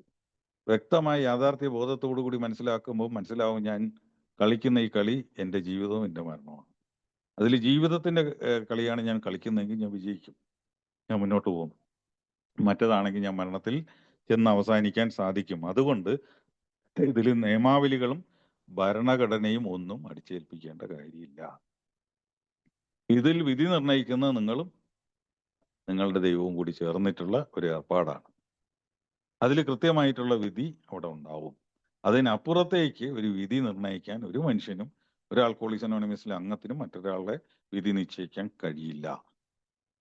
അപ്പൊ അതുകൊണ്ട് തന്നെ ഒരു ഭരണഘടനയും ഒരു നിയമാവലിയും കൊണ്ട് ഇത് കെട്ടി ഉറപ്പിക്കേണ്ട കാര്യമില്ല എന്നവർ തുടക്കത്തിൽ തീരുമാനിച്ചിരിക്കുന്നു. 7. സമയമാകുമ്പോൾ ജോലിയിൽ നിന്ന് സന്തോഷപൂർവ്വം വിരമിക്കാനും അതുവഴി നന്മകൾ നേടാനും പഠിച്ചിട്ടുണ്ടോ? റൊട്ടേഷൻ. ആൽക്കഹോളിക്സ് അനോണിമസിന്റെ ആത്മീയമായിട്ടുള്ള ഇടപെടലാണ് റൊട്ടേഷൻ. എന്തുകൊണ്ട് റിട്ടയർമെന്റ് ഇല്ലാതായി? ഒരു സേവന കാലാവധി കഴിഞ്ഞു കഴിഞ്ഞാൽ റൊട്ടേഷൻ എന്നാണ് പറയുന്നത്. നിങ്ങൾ ആ സേവനത്തിൽ നിന്ന് മാറുന്നു എന്നേ അർത്ഥമുള്ളൂ. അല്ല നിങ്ങൾ സേവനത്തിൽ നിന്ന് മൊത്തം മാറി എന്നൊന്നുമില്ല. ആൽക്കഹോളിക്സ് അനോണിമസിന്റെ ജനറൽ സർവീസ് കോൺഫറൻസിലേക്ക് ഡെലിഗേറ്റ് ആയിട്ട് പോകുന്ന ഒരാൾ 3 വർഷം സേവനം കഴിഞ്ഞാൽ പിന്നെ അയാളുടെ ജീവിതത്തിൽ ആയുസ്സിൽ പിന്നെ അയാൾക്ക് ആ കോൺഫറൻസിലേക്ക് കടക്കണമെങ്കിൽ ഒരു ട്രസ്റ്റി ആയിട്ട് മാത്രമേ കടക്കാൻ പറ്റുള്ളൂ. ഡെലിഗേറ്റ് ആയിട്ട് പിന്നെ പ്രവേശനം ഇല്ല. ട്രസ്റ്റി ആയിട്ട് കടന്നു കഴിഞ്ഞാൽ അയാൾ റൊട്ടേറ്റഡ് ഔട്ടായ പിന്നെ അയാൾക്ക് കോൺഫറൻസിലോ ബോർഡിലോ ആജീവനാന്തം കടക്കുവാൻ കഴിയില്ല. മറ്റൊരാൾ പോകണം. പക്ഷെ റൊട്ടേറ്റ് ചെയ്താലും അയാൾ ഇതിനുള്ളിൽ സേവന വ്യവസ്ഥിതിയിൽ ജീവിക്കാൻ ബാധ്യസ്ഥനാണ്. സേവനം ഞാൻ നേരത്തെ പറഞ്ഞു 12ാം പടിയിൽ തുടങ്ങുന്നു. അയാൾക്ക് 12ാം പടികൾ ചെയ്യാം, അയാൾക്ക് ലിറ്ററേച്ചറുകളുടെ വർക്കുകൾ ചെയ്യാം, അയാൾക്ക് മറ്റ് ഇതര പ്രാദേശികമായിട്ടുള്ള കമ്മിറ്റികളെ സഹായിക്കാം, അയാൾക്ക് ലഭിച്ച അനുഭവ സമ്പത്ത് അയാൾക്ക് മറ്റുള്ളവർക്ക് പകർന്നു കൊടുക്കാം, തുടങ്ങിയ കാര്യങ്ങളിലേക്ക് ഏർപ്പെടാം. പക്ഷേ ആ ചെയ്തിരുന്ന പദവി അല്ലെങ്കിൽ ആ ചെയ്തിരുന്ന പൊസിഷൻ അതിലേക്ക് തിരിച്ച് അയാൾക്ക് പ്രവേശനമില്ല. അങ്ങനെ ഉള്ളൊരു റൊട്ടേഷൻ നമ്മുടെ ആത്മീയമായിട്ടുള്ള ഒരു സമ്പ്രദായമാണ്, അല്ലെങ്കിൽ നമ്മുടെ ആത്മീയമായിട്ടുള്ള ഒരു ജനാധിപത്യ രീതിയാണ് എന്ന് വേണമെങ്കിലും നമുക്കത് പറയാം. അടുത്തത്, അനാമധേയത്വവും വിനയവും റൊട്ടേഷനുമായി എങ്ങനെ ബന്ധപ്പെട്ടിരിക്കുന്നു? അനാമധേയത്വവും വിനയവും തമ്മിൽ അനാമധേയത്വത്തെ ത്യാഗവും വിനയവും എന്നാ പറയുന്നത്. അറിയപ്പെടായ്മയിൽ വിശ്വസിക്കുക എന്നുള്ളത് രണ്ടർത്ഥത്തിൽ നമുക്ക് ഗണിക്കാൻ പറ്റും. അറിയപ്പെടുന്നതിലേക്ക് എത്തി നമ്മൾ മുകളിലേക്ക് എത്തി നമ്മൾ എവിടെയെങ്കിലും പോയി ഇടിച്ച് തകരാനുള്ള ചാൻസ് ഉള്ളത് കൊണ്ട് തന്നെ ത്യാഗപൂർവമായ ഒരു സമീപനം സ്വയം രക്ഷപ്പെടലിന് സാധ്യമാകുന്നു. ആൽക്കഹോളിക്സ് അനോണിമസിന്റെ പുറം ലോകത്ത് എത്തിക്കാതിരിക്കാനുള്ള പ്രവർത്തനങ്ങളിൽ ഏർപ്പെടാനും നമുക്ക് സാധിക്കുന്നു എന്ന് വേണമെങ്കിൽ പറയാം. അപ്പൊ അതുകൊണ്ട് തന്നെ വിനയവും അനാമധേയത്വവും റൊട്ടേഷനുമായി ബന്ധപ്പെട്ട് നിൽക്കുന്നു. ആ റൊട്ടേഷൻ എന്ന് പറയുന്നത് നമ്മുടെ ആത്മീയമായിട്ടുള്ള ഒരു ജനാധിപത്യ പ്രവർത്തനമാണ്. അവിടുന്ന് മാറിക്കഴിഞ്ഞു കഴിഞ്ഞാൽ പിന്നെ ഇതിൽ തന്നെ പറയാറുണ്ട്, അവരാവശ്യപ്പെടുമ്പോൾ സഹായം എത്തിക്കുക, അനാവശ്യമായിട്ട് സഹായത്തിന് പോകാതിരിക്കുക, ആവശ്യപ്പെട്ടാൽ സഹായത്തിന് ഒപ്പിക്കുക. ഇപ്പൊ അഡ്വൈസറി കമ്മിറ്റികൾ എന്നൊക്കെയുള്ള കമ്മിറ്റികളുണ്ട്. വെറുതെ കയറി അനാവശ്യത്തിനും ആവശ്യത്തിനും കയറി ഉപദേശിച്ച് കൊളാക്കാനുള്ള കമ്മിറ്റി എന്നല്ല. ആവശ്യം വരുമ്പോൾ മറ്റുള്ളവരെ ആരായുമ്പോൾ അതിന് കൃത്യമായും സമയബന്ധിതമായും അതിനുള്ള ഉപദേശങ്ങളും അനുഭവങ്ങളിലൂടെയുള്ള വെളിച്ചവും കൊടുക്കുക എന്നുള്ളതാണ്. അതിനപ്പുറത്തേക്ക് കയറി ഇടപെടാതിരിക്കുക എന്നുള്ളതാണ്. അത് നമ്മുടെ വിനയമാണ്. മറ്റേ ആള് പുതുതായി വന്ന അയാൾ കൊണ്ടുപോയിക്കോട്ടെ, അയാൾക്ക് ആവശ്യമുണ്ടെങ്കിൽ അയാൾ ചോദിച്ചോളും. അയാളുടെ ആവശ്യമില്ലാതെ കയറി അയാളിൽ ബോസ് കളിക്കാൻ പോകണ്ട എന്നുള്ളത് തന്നെയാണ് അത് വ്യക്തമാക്കുന്നത്. അടുത്ത പാരമ്പര്യം 10. എയ്ക്ക് പുറമേയുള്ള വിഷയങ്ങളിൽ യാതൊരു അഭിപ്രായമില്ല, അതുകൊണ്ട് എയുടെ പേര് പരസ്യ വിവാദങ്ങളിലേക്ക് വലിച്ചിഴക്കരുത്. ആൽക്കഹോളിക്സ് അനോണിമസിന് പുറമേയുള്ള മറ്റൊരു വിഷയത്തിലും അഭിപ്രായമില്ല. പലപ്പോഴും നമ്മൾ തെറ്റിദ്ധരിക്കപ്പെടും, ആൽക്കഹോളിക്സ് അനോണിമസിന്റെ മദ്യവുമായി ബന്ധപ്പെട്ട മറ്റു വിഷയങ്ങൾ പുറമേയുള്ളതിൽ അഭിപ്രായം ഇല്ലാത്തുള്ളൂ. അങ്ങനെയല്ല. ആൽക്കഹോളിക്സ് അനോണിമസിന് പുറമേയുള്ള ഒരു കാര്യങ്ങളോടും യാതൊരുവിധ അഭിപ്രായവും ഇല്ല എന്ന് തന്നെയാണ്. പലപ്പോഴും നമ്മൾ തെറ്റിദ്ധരിക്കാറുണ്ട്, ആൽക്കഹോളിക്സ് അനോണിമസ് മദ്യാസക്തിയുടെ മേഖലയിൽ പ്രവർത്തിക്കുന്ന ഒരു സാധനമാണ്. എൻ്റെ ഒരു പഴമക്കാരൻ എന്നോട് വളരെ വ്യക്തമാക്കിയിട്ട് അത് വിശദീകരിച്ചു തന്നിട്ടുണ്ട്. ആൽക്കഹോളിക്സ് അനോണിമസ് മദ്യാസക്ത മേഖലയിലൊന്നും പ്രവർത്തിക്കണില്ല, മദ്യാസക്തന്റെ മേഖലയിലാണ് പ്രവർത്തിക്കുന്നത്. ആൽക്കഹോളിക്സ് അനോണിമസിന്റെ വിഷയം ആൽക്കഹോളിക്കാണ്, ആൽക്കഹോളിക്സ് അല്ല. ലോകത്ത് എവിടെയും വേറൊരു പരിപാടി ഇങ്ങനെ പ്രവർത്തിക്കണില്ല എന്ന് പറഞ്ഞാൽ ആൽക്കഹോളിക്, മദ്യാസക്തൻ എന്ന വിഷയത്തിൽ പ്രവർത്തിക്കണില്ല, ആൽക്കഹോളിക്സ് അനോണിമസ് മാത്രമേ പ്രവർത്തിക്കുന്നുള്ളൂ എന്നാണ് അയാൾ പറഞ്ഞത്. അപ്പൊ അതുകൊണ്ട് തന്നെ ഒന്നാമത്തെ ചോദ്യം, ഈ 10ാമത്തെ പാരമ്പര്യം പറയുന്നു ആൽക്കഹോളിക്സ് അനോണിമസിനെ മറ്റു വിഷയങ്ങൾ ഏതായാലും അതുമായി ബന്ധപ്പെട്ട് പരസ്യ വിവാദങ്ങളിലേക്ക് കൊണ്ടുപോകരുത്. അത് എയിൽ വന്ന് ജീവിതത്തിന് തുടക്കം കുറിച്ച ആളുകളുടെ മുന്നോട്ടുള്ള പോക്കിന് അപകടകരമായേക്കും എന്ന് തന്നെയാണ് പറയുന്നത്. അതിൽ ഒന്നാമത്തെ ചോദ്യം, ഡോക്ടർമാരെ കുറിച്ച് കൃത്യമായ ഒരു അഭിപ്രായമുണ്ട് എന്ന ധാരണ എപ്പോഴെങ്കിലും ഞാൻ അവരിൽ ഉണ്ടാക്കിയിട്ടുണ്ടോ? അതുപോലെ മനോരോഗ വിദഗ്ധർ ദേവാലയങ്ങൾ, ആശുപത്രികൾ, ജയിലുകൾ, മദ്യം, മരുന്ന് ഷീട്ടുകൾ, മറ്റ് ലഹരികൾ, മറ്റ് 12-ാം പടി പ്രവർത്തനങ്ങൾ, വൈറ്റമിനുകൾ, അല്ലനോൺ, കേന്ദ്ര സംസ്ഥാന സർക്കാർ എന്നിവരിൽ ആൽക്കഹോളിക്സ് അനോണിമസിന് ഡോക്ടർമാരുടെ ചികിത്സാ സമ്പ്രദായങ്ങളിൽ യാതൊരു അഭിപ്രായം ഇല്ല, ഒന്നുമില്ല. ആൽക്കഹോളിക്സ് അനോണിമസിൽ അതുപോലെ മനോരോഗ വിദഗ്ധർ ചെയ്യുന്ന കാര്യങ്ങളിൽ ആൽക്കഹോളിക്സ് അനോണിമസിന് ഒരു അഭിപ്രായം ഇല്ല. ദേവാലയങ്ങളും അതിനോട് ബന്ധപ്പെട്ട പ്രവർത്തനങ്ങളിലും ആൽക്കഹോളിക്സ് അനോണിമസിന് യാതൊരു അഭിപ്രായം ഇല്ല. ആശുപത്രികൾ, ജയിലുകൾ തുടങ്ങിയ സ്ഥലങ്ങളിൽ ഇല്ല. മദ്യത്തിന്റെ വിപണന, ഉൽപാദന, മറ്റ് മേഖലകളിൽ ആൽക്കഹോളിക്സ് അനോണിമസിന് അഭിപ്രായം ഇല്ല. മരുന്നുകൾ എഴുതി കൊടുക്കുന്ന പരിപാടിയും മറ്റു കാര്യങ്ങളിലും മറ്റ് ലഹരികളിലും ആൽക്കഹോളിക്സ് അനോണിമസിന് ഒരു അഭിപ്രായവും ഇല്ല. മറ്റ് 12-ാം പടി പ്രവർത്തനങ്ങൾ, 12 സ്റ്റെപ്പ് പ്രോഗ്രാംസ് അല്ലാതെ വേറെയുണ്ട്, അതിനെക്കുറിച്ചില്ല. മറ്റ് വൈറ്റമിനുകളെ കുറിച്ചില്ല. പാരലായി പ്രവർത്തിക്കുന്നതാണെങ്കിൽ പോലും അല്ലനോൺ എന്നുള്ള കൂട്ടായ്മയെക്കുറിച്ച് നമുക്ക് യാതൊരു അഭിപ്രായവും ഇല്ല. കേന്ദ്ര സംസ്ഥാന സർക്കാർ തലത്തിലുള്ള പ്രവർത്തനങ്ങളിലും നമുക്ക് അഭിപ്രായമില്ല. എയുടെ അഭിപ്രായം ഇല്ല എന്നുള്ളതെന്ന് വെച്ചാൽ ഇത്തരം കാര്യങ്ങളിൽ ഇടപെടുന്നില്ല, അനുകൂലിക്കുന്നുമില്ല, പ്രതികൂലിക്കുന്നുമില്ല എന്ന രീതിയിലാണ് പോകുന്നത്. ആൽക്കഹോളിക്സ് അനോണിമസിന് ഒരു തർക്കമില്ല. മദ്യം നിരോധിച്ചാൽ ആൽക്കഹോളിക്സ് അനോണിമസിന് അഭിപ്രായം ഇല്ല, നിരോധിച്ചില്ലെങ്കിലും അഭിപ്രായമില്ല എന്നുള്ളതാണ്. ആൽക്കഹോളിക്സ് അനോണിമസ് ഈ ഭാഗത്ത് 2 കാര്യങ്ങൾ വ്യക്തമാക്കാൻ ഞാൻ ആഗ്രഹിക്കുന്നുണ്ട്. ആൽക്കഹോളിക്സ് അനോണിമസ് ഒരു സർവ്വരോഗ പരിഹാരിയാണ് എന്നുള്ള അഭിപ്രായവും അവകാശവും എയ്ക്കില്ല എന്നുള്ളതാണ്. എയിൽ വന്നു കഴിഞ്ഞാൽ എന്താണ് മോചന പദ്ധതിയിൽ സംഭവിക്കുന്നതിനെ കുറിച്ച് ആൽക്കഹോളിക്സ് അനോണിമസിന് വ്യക്തമായ ധാരണയുണ്ട്. അതിനപ്പുറത്തേക്കുള്ള കാര്യങ്ങളൊന്നും ആൽക്കഹോളിക്സ് അനോണിമസ് അവകാശപ്പെടുന്നില്ല. അതിന് വേണ്ട സ്ഥലങ്ങളിൽ വേണ്ട രീതിയിൽ അംഗങ്ങൾക്ക് ബന്ധപ്പെട്ട് പ്രവർത്തിക്കാവുന്നതാണ്. ഇനി ബന്ധപ്പെട്ട് പ്രവർത്തിക്കാതിരിക്കുകയാണെങ്കിൽ അവരുടെ വ്യക്തി സ്വാതന്ത്ര്യം, അത്രയേ ഉള്ളൂ. ആൽക്കഹോളിക്സ് അനോണിമസ് ഒരു ദൈവത്തെയും നിർദ്ദേശിക്കണില്ല. ആൽക്കഹോളിക്സ് അനോണിമസ് ഒരു മത വിശ്വാസത്തെയും നിർദ്ദേശിക്കണില്ല. ആൽക്കഹോളിക്സ് അനോണിമസ് ഒരു മനഃശാസ്ത്രപരമായ സമീപനവും അംഗങ്ങളോട് എടുക്കുന്നില്ല. ആൽക്കഹോളിക്സ് അനോണിമസ് ശാരീരികമായ പ്രശ്നങ്ങൾക്ക് മരുന്ന് നിർദ്ദേശിക്കുന്ന വൈദ്യശാസ്ത്രപരമായ ഒരു സമീപനവും മദ്യാസക്തരോട് കാണിക്കുന്നില്ല. തുടങ്ങി ഇത്തരം കാര്യങ്ങളിലൊന്നും ആൽക്കഹോളിക്സ് അനോണിമസ് യാതൊരുവിധ അഭിപ്രായവും പറയുന്നില്ല. അല്ലനോണിനോട് പോലും പലപ്പോഴും നമ്മൾ തെറ്റിദ്ധരിച്ചുകൊണ്ട് കുടുംബത്തിന്റെ പരിപാടികളൊക്കെ ചർച്ച ചെയ്യാറുണ്ട്. ആൽക്കഹോളിക്സ് അനോണിമസിൽ എവിടെയാ കുടുംബത്തെക്കുറിച്ച് പറഞ്ഞതെന്ന് നോക്കിക്കഴിഞ്ഞാൽ ലിറ്ററേച്ചർ മുഴുവൻ തപ്പിയാലും കിട്ടൂല. പിന്നീടുള്ള കുടുംബം എന്നുള്ളൊരു ചാപ്റ്റർ അന്ന് എഴുതിയതുണ്ട്. അത് പുതുമക്കാരായി വരുന്ന ആളുകൾ പെട്ടെന്ന് കുടുംബത്തിൽ നിന്നും തിക്തമായൊരു അനുഭവം തിരിച്ചുണ്ടാകുമ്പോൾ അത് ഉൾക്കൊണ്ടുകൊണ്ട് പോയി കുടിക്കണ്ട എന്ന തീരുമാനത്തിൽ കുടുംബപരമായിട്ടുള്ള ചില പ്രശ്നങ്ങൾ ഇങ്ങനെയൊക്കെ ഉണ്ടായാലും അത് പിന്നീട് മാറിക്കോളും എന്നുള്ള സൂചന മാത്രമേ അതിൽ കൊടുത്തിട്ടുള്ളൂ. അല്ലാതെ കുടുംബപരമായും സുബോധാവസ്ഥയിൽ എങ്ങനെ ജീവിക്കണം എന്നുള്ള കാര്യം ആൽക്കഹോളിക്സ് അനോണിമസ് ഒരു ഫാമിലി വെൽഫെയർ എന്ന നിലയിൽ എവിടെയും പറയുന്നില്ല.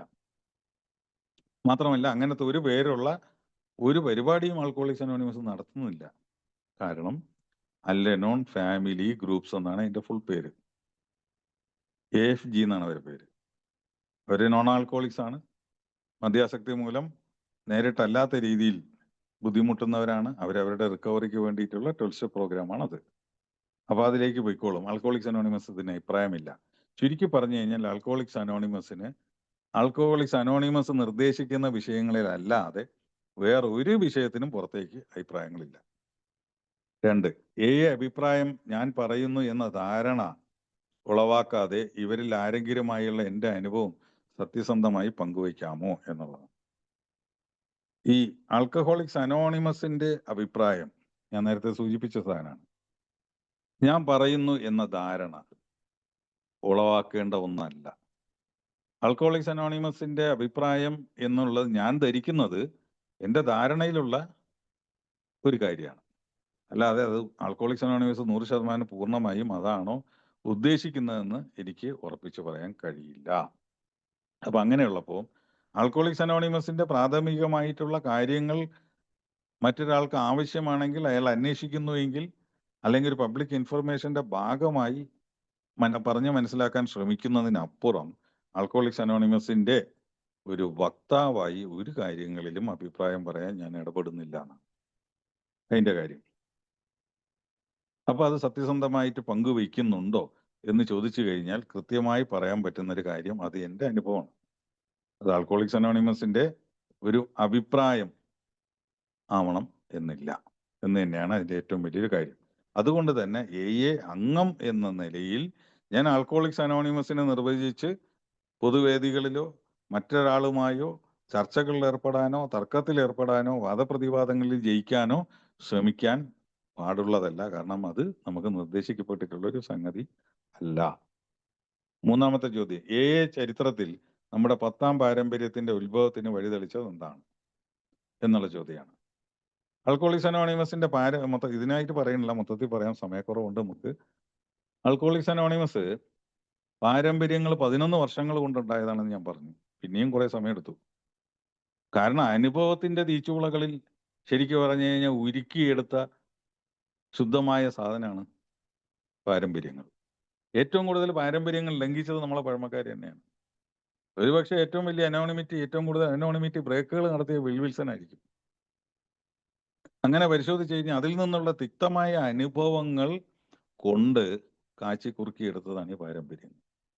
നമ്മൾ പലതും നൂതന ആശയമായി ഇപ്പോൾ നടപ്പിലാക്കിയോ കഴിയും, അങ്ങനെയാണ് ഇങ്ങനെയാണെന്ന് ഏയിൽ വന്ന് 2-3 വർഷം കഴിയുമ്പോഴത്തേക്കും ചിന്തിച്ചു കൂട്ടുന്ന കാര്യങ്ങളൊക്കെ വർഷങ്ങൾക്ക് മുമ്പ് ചെയ്ത് പരാജയപ്പെട്ടതായിരിക്കും. അപ്പൊ അത് പുതുതായിട്ടൊന്ന് നോക്കിക്കൂടെ എന്ന് വെച്ചാൽ എക്കാലത്തും അതിനുള്ള അനുഭവങ്ങൾ മറിച്ചാവാനുള്ള സാധ്യത കുറവാണ്. ഏതോ കാലഘട്ടങ്ങളിൽ കൃത്യമായി പരീക്ഷിച്ചും നിരീക്ഷിച്ചും അനുഭവങ്ങളിലൂടെയും മനസ്സിലാക്കി കഴിഞ്ഞിട്ട് തന്നെയാണ് ഈ പാരമ്പര്യങ്ങൾ നിശ്ചയിക്കപ്പെട്ടിട്ടുള്ളത്. ഓരോ പാരമ്പര്യത്തിന്റെ പിന്നിലും ഓരോ ചരിത്രമുണ്ട്. പ്രത്യേകിച്ച് 7ാം പാരമ്പര്യത്തിന്റെ ഒക്കെ പിന്നിലൊക്കെ ഉള്ള ചരിത്രങ്ങൾ വിശദമായി ചർച്ച ചെയ്യേണ്ട കാര്യങ്ങളാണ്. ആ പാരമ്പര്യങ്ങളിൽ നിന്നാണ് ആൽക്കഹോളിക്സ് അനോണിമസ് വന്നത്. ആൽക്കഹോളിക്സ് അനോണിമസ് മറ്റു കാര്യങ്ങളിൽ ഇടപെട്ടിട്ടുണ്ട്, വ്യക്തമായിട്ട് ഇടപെട്ടിട്ടുണ്ട്, പുറമേയുള്ള കാര്യങ്ങളിൽ ഇടപെട്ടിട്ടുണ്ട്. ആൽക്കഹോളിക്സ് അനോണിമസ് വരുന്നതിന് 35-ന് തൊട്ട് മുമ്പുള്ള കാലഘട്ടത്തിലേക്കൊക്കെ പോയാൽ മനസ്സിലാവും. മദ്യ നിരോധനം കൊണ്ട് അമേരിക്കയ്ക്ക് എന്തൊക്കെ സംഭവിച്ചു എന്നുള്ള കാലഘട്ടങ്ങളുണ്ട്. ഞാൻ അതിലേക്കൊന്നും കടക്കണില്ല. തുടങ്ങി മറ്റ് കാര്യങ്ങളിൽ ആൽക്കഹോളിക്സ് അനോണിമസും അതിന്റെ അംഗങ്ങളും ഇടപെട്ടപ്പോൾ ഉള്ള തിക്ത അനുഭവങ്ങൾ കണ്ടമാനുണ്ട്. അതിൽ നിന്ന് തന്നെയാണ് ഓരോ പാരമ്പര്യങ്ങളും ഉണ്ടായത്, പ്രത്യേകിച്ച് ഈ 10ാമത്തെ പാരമ്പര്യം. അപ്പൊ 10ാമത്തെ പാരമ്പര്യത്തിന്റെ ചോദ്യം അതാണ്. 10ാമത്തെ പാരമ്പര്യത്തിൽ 4ാമത്തെ, ഈ പാരമ്പര്യം ഇല്ലായിരുന്നെങ്കിൽ എന്താകുമായിരുന്നു, ഞാൻ എവിടെയാകുമായിരുന്നു? ഈ പാരമ്പര്യം ഇല്ലെങ്കിൽ എയുടെ നിലനിൽപ്പ് തന്നെ അപകടത്തിലാവുമായിരുന്നു. എൻ്റെ അവസ്ഥ ശരിക്കും പറഞ്ഞു കഴിഞ്ഞാൽ എന്താണോ എൻ്റെ കുടുംബാംഗങ്ങൾ നിശ്ചയിക്കുന്നത് ആ രീതിയിലുള്ള ഒരു മരണത്തിലും അവസാനിക്കുമായിരുന്നു, മരണക്കിടക്കയിൽ അവസാനിക്കുമായിരുന്നു, മണ്ണിൻ്റെ അടിയിലാവുമായിരുന്നു. അത്ര തന്നെ. ഈ പാരമ്പര്യം ഉള്ളത് കൊണ്ടാണ് ആൽക്കഹോളിക്സ് അനോണിമസ് മദ്യാസക്തരുമായിട്ട് മാത്രം സംവദിക്കുകയും അവരുടെ റിക്കവറി പ്രോഗ്രാമിലേക്ക് മാത്രം ഉറച്ചു നിൽക്കുകയും ഇതിന് ഔദ്യോഗിക ഭാഷ്യങ്ങൾ നൽകാതിരിക്കുകയും ആൽക്കഹോളിക്സ് അനോണിമസ് കൃത്യമായി ഈ പാരമ്പര്യങ്ങളും പടികളിലൂടെയും മുന്നോട്ട് പോയി ജീവിക്കാനും സാധ്യമായത്. ഏതെങ്കിലും ഒരു കാര്യത്തിലെങ്കിലും അഭിപ്രായം ആൽക്കഹോളിക്സ് അനോണിമസിന്റെ ആളുകൾ പറഞ്ഞിരുന്നെങ്കിൽ ഇത് ബാൻ ചെയ്യപ്പെട്ട രാജ്യങ്ങൾ എത്ര ഉണ്ടാകുമായിരുന്നു ചിന്തിക്കുക. പിള്ളപ്പള്ളി പറഞ്ഞു, ഇത് മദ്യാസക്തർക്ക് വേണ്ടി യാതൊരു തടസ്സവും ഇല്ലാതെ ലോകത്തിലേക്ക് തുറന്നു കൊടുക്കേണ്ടതായിട്ടുണ്ട്. ഈ തുറന്നു കൊടുത്ത സാധനം യാതൊരു രീതിയിലും തടയപ്പെടരുത് എന്നുള്ള ചിന്തകളുടെ പ്രതിഫലനം ആണ് ശരിക്കും പറഞ്ഞാൽ ഈ പാരമ്പര്യങ്ങൾ ഇങ്ങനെയൊക്കെ വന്നിട്ടുള്ളത്.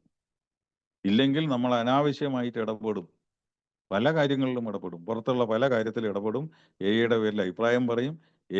ശരിക്കും പറഞ്ഞാൽ നമ്മൾ പ്രത്യക്ഷത്തിൽ പൊതുവേദിയിൽ സംഘടനത്തിലേക്ക് എത്തിക്കും.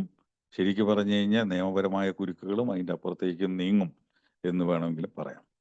ഇന്നും ഒരു എക്സാമ്പിളായിട്ട് വേണമെങ്കിൽ പറയാം, ഇന്നും നമ്മൾ ആശുപത്രികളിലും മറ്റു സ്ഥലങ്ങളിലും പബ്ലിക് ഇൻഫർമേഷൻ പരിപാടിയുമായി പോകുമ്പോൾ അവരുടെ നിയമങ്ങൾ, ആശുപത്രി ജീവനക്കാരുടെ നിയമങ്ങൾ പാലിക്കാൻ ബാധ്യസ്ഥരാണ്.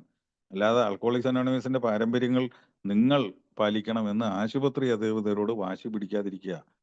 ചില സ്ഥലങ്ങളിലൊക്കെ അങ്ങനെ ചെയ്യാറുണ്ട്. അവർ ആശുപത്രിയിൽ നിന്ന് പുറത്തിറക്കും, ഇവിടെ വേണ്ട എന്ന് പറയാറുണ്ട്. അപ്പം പൊതു സ്ഥലങ്ങളിൽ മറ്റ് പരിപാടികളിൽ അഭിപ്രായം പറയാൻ പോകുന്നതിന്റെ അബദ്ധമാണ്. ചെറിയൊരു കാര്യം പറയണം. ധാരാളം ആശുപത്രികളിൽ നിന്ന് പുറത്തായതും പിന്നീട് അവർ കാര്യങ്ങൾ മനസ്സിലാക്കി അകത്തേക്ക് പ്രവേശിപ്പിച്ചതുമായ ചരിത്രങ്ങളുണ്ട്. വലിയ വർഷങ്ങളൊന്നും പിന്നോട്ട് പോകണ്ട, ഈ അടുത്ത കാലങ്ങൾ പരിശോധിച്ചാൽ മനസ്സിലാവും. എന്താ കാര്യം? മറ്റു കാര്യങ്ങളിൽ ഇടപെട്ടതാണ്. അവരുടെ ചികിത്സാ സമ്പ്രദായങ്ങളിൽ അഭിപ്രായം പറഞ്ഞു, അവരെ മരുന്ന് കൊണ്ട് ഒരു പ്രയോജനം ഇല്ല എന്ന് പറഞ്ഞു ഷെയറിങ്ങിൽ അടിച്ചു വിട്ടു. ഇത് ഒരു മരുന്നും കണ്ടുപിടിച്ചിട്ടില്ല, വെറുതെ ആണെന്ന്. പിറ്റേ ദിവസം രോഗികൾ ഡിസ്ചാർജിന് വേണ്ടി ബഹളം ഉണ്ടാക്കുന്ന അവസ്ഥ. പറയാൻ നമ്മളാര്? ഇതിന് ചികിത്സയുണ്ടോ, ചികിത്സയില്ലേ, മരുന്ന് കണ്ടുപിടിച്ചില്ലേ എന്ന് ആൽക്കോളിക്സ് അനോണിമസ് എവിടെയും പറയണില്ല. അപ്പൊ ആൽക്കോളിക്സ് അനോണിമസിന് പുറത്തുള്ള കാര്യങ്ങൾ ആൽക്കോളിക്സ് അനോണിമസ് അംഗങ്ങൾ ഉപയോഗിക്കാൻ പാടില്ലാത്ത സ്ഥലങ്ങളിൽ ഉപയോഗിച്ചതിന്റെ പരിണിത ഫലമാണ്. ചെറിയൊരു ഉദാഹരണം ഞാൻ പറഞ്ഞു. അപ്പം ഇങ്ങനെയുള്ള കാര്യങ്ങൾ ഇടപെട്ടിട്ടുണ്ടായിരുന്നെങ്കിൽ ഈ ലോകത്ത് നിന്നും തുടച്ചു മാറ്റപ്പെടുമായിരുന്നു. നമ്മളുടെ കാര്യം എന്താവുമെന്ന് നമുക്ക് തന്നെ ചിന്തിക്കാം. 5, നിഗൂഢ രീതിയിലോ അല്ലെങ്കിൽ ഒരുപക്ഷെ ബോധപൂർവമല്ലാതെയോ ഈ പാരമ്പര്യത്തെ അല്ലെങ്കിൽ ഈ പാരമ്പര്യത്തെ പിന്തുണയ്ക്കുന്ന മറ്റെന്തെങ്കിലും പാരമ്പര്യത്തെ ഞാൻ ലംഘിക്കുന്നുണ്ടോ? അതായത് നിഗൂഢമായിട്ടാണോ അല്ലെങ്കിൽ ബോധപൂർവമായിട്ടോ ഈ പാരമ്പര്യം അല്ലെങ്കിൽ ഈ പാരമ്പര്യത്തെ പിന്തുണയ്ക്കുന്ന മറ്റു പാരമ്പര്യങ്ങളെ ഞാൻ ലംഘിക്കുന്നുണ്ടോ? ബാക്കി 11 പാരമ്പര്യങ്ങളെയും ഞാൻ ലംഘിക്കുന്നുണ്ടോ എന്ന് പരിശോധിക്കാൻ തയ്യാറാവുക. അത് നീണ്ട പ്രക്രിയയാണ്. വലിയൊരു വിശദീകരണത്തിലേക്ക് ഞാൻ പോകുന്നില്ല. എക്കുള്ളിലും എക്ക് പുറത്തുമുള്ള എൻ്റെ വ്യക്തി ജീവിതത്തിൽ ഈ പാരമ്പര്യത്തിന്റെ അന്തസത്ത എങ്ങനെ പ്രകടിപ്പിക്കാനാകും? ഇതിന്റെ ഉത്തരം ഞാൻ നേരത്തെ പറഞ്ഞു കഴിഞ്ഞിട്ടുണ്ട്. അംഗം എന്ന നിലയിൽ ഒന്നിലും ഇടപെടാതിരിക്കുക. അംഗം എന്ന നിലയിൽ ഒന്നിലും അഭിപ്രായം പറയാതിരിക്കുക. പുറമെയുള്ള ഏത് പ്രശ്നത്തിലേക്കും പൊതുവേദി പ്രശ്നത്തിലേക്കും വലിച്ചിഴയ്ക്കാതിരിക്കുക. ഇത്രയും കാര്യങ്ങൾ ചെയ്തു കഴിഞ്ഞു കഴിഞ്ഞാൽ ശരിക്കും പറഞ്ഞാൽ എൻ്റെ വ്യക്തി ജീവിതത്തിൽ ഈ പാരമ്പര്യങ്ങൾ ഞാൻ കാത്തു സൂക്ഷിക്കുന്നവനായി മാറും എന്നുള്ള കാര്യത്തിൽ ഒരു സംശയമില്ല. 7, ഒരു അംഗം ഒരു രാഷ്ട്രീയ പാർട്ടിയിലെ മറ്റുള്ളവയുമായി താരതമ്യപ്പെടുത്തി വിമർശിക്കാൻ തുടങ്ങുമ്പോഴോ അല്ലെങ്കിൽ ഒരു മതത്തെ മറ്റുള്ളവയേക്കാൾ അനുകൂലിക്കുമ്പോഴോ ഈ പാരമ്പര്യത്തെക്കുറിച്ച് അംഗങ്ങളെ ഓർമ്മിക്കാൻ മീറ്റിംഗിന്റെ സെക്രട്ടറിക്ക് ഇടപെടാമോ? ആൽക്കോളിക്സ് അനോണിമസിന്റെ ചർച്ചാ വിഷയമല്ല മതം.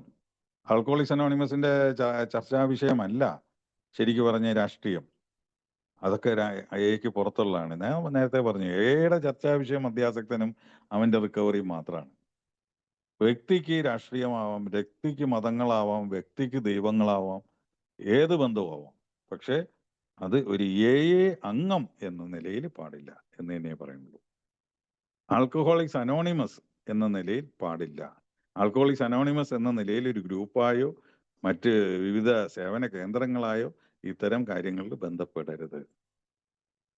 അത് ഏതായാലും പക്ഷെ വ്യക്തിക്ക് ആവാം. അത് തികച്ചും വ്യക്തിപരമാണ്. അതിന് എയുടെ ഇൻട്രൊഡക്ഷൻ കൊടുക്കാതിരിക്കുക എന്നുള്ളതാണ്. പാരമ്പര്യം 11. എയുടെ പൊതുജന സമ്പർക്ക നയത്തിന്റെ അടിസ്ഥാനം പ്രചരണത്തെക്കാൾ ഉപരി ആകർഷണമാണ്. നാം എപ്പോഴും വ്യക്തിപരമായ നാമധേയം പ്രസ് റേഡിയോ, ഫിലിം എന്നീ തലങ്ങൾ പാലിക്കണം. അനാകർഷമാക്കും വിധം എപ്പോഴെങ്കിലും ഭ്രാന്തമായി ഞാൻ പ്രചരിപ്പിക്കാറുണ്ട്. ആൽക്കോളിക്സ് അനോണിമസ് പരസ്യത്തിനപ്പുറത്തേക്ക് ഒരു ആകർഷണത്തെ കൊണ്ടുപോകാൻ വിധിക്കപ്പെട്ടവരാണ്. അതിന്റെ public information based on attraction rather than promotion എന്നാണ്. ആൽക്കോളിക്സ് അനോണിമസിന്റെ പബ്ലിക് ഇൻഫർമേഷൻ മാത്രമാണ് നേരിട്ട് സംവദിക്കുന്ന ഒരു കാര്യം, PI. അതിൽ മാത്രമാണ് എനിക്ക് അനോണിമിറ്റി എന്നുള്ള കാര്യം ഏറ്റവും അധികം ശ്രദ്ധിക്കപ്പെടേണ്ട ഒരു കാര്യം. അതേസമയത്ത് ആൽക്കോളിക്സ് അനോണിമസിന്റെ പബ്ലിക് അനൗൺസ്മെന്റ്, PA അനൗൺസ്മെന്റ് എന്നുള്ള കാര്യത്തിൽ എനിക്ക് അനോണിമിറ്റിയെ കുറിച്ച് അധികം പേടിക്കേണ്ട കാര്യമില്ല. കാരണം അത് സ്റ്റിക്കർ ക്യാമ്പയിനാണ്, പോസ്റ്റർ ക്യാമ്പയിനാണ്, മറ്റ് പല ക്യാമ്പയിനുകളുമാണ്. അതിൽ ഞാൻ നേരിട്ട് വ്യക്തി ഇടപെടാത്തിടത്തോളം കാലം ഇടപെടേണ്ട ആവശ്യം വരുന്നില്ല. അവിടെ എനിക്ക് അനോണിമിറ്റി എന്നുള്ള വലിയൊരു പ്രശ്നം വരുന്നില്ല എന്ന് തന്നെയാണ്. അപ്പോൾ ഒന്നാമത്തെ ചോദ്യം അനാകർഷകമാക്കും വിധം എപ്പോഴെങ്കിലും ഭ്രാന്തമായി പ്രചരിപ്പിക്കുന്നുണ്ട് ചോദിച്ചു കഴിഞ്ഞാൽ പ്രചരിപ്പിക്കാൻ പാടില്ല എന്ന് തന്നെയാണ്.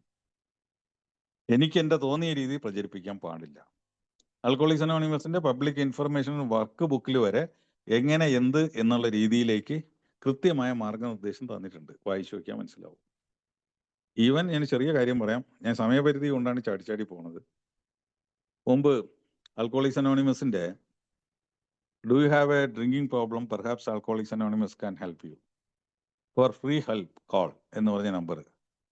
നിങ്ങളുടെ മദ്യപാനം നിങ്ങൾക്കൊരു പ്രശ്നമാണ്, ആൽക്കോളിക്സ് അനോണിമസിന് ഒരു പക്ഷേ നിങ്ങളെ രക്ഷപ്പെടുത്താൻ കഴിയും, സൗജന്യ സഹായത്തിന് വിളിക്കുക.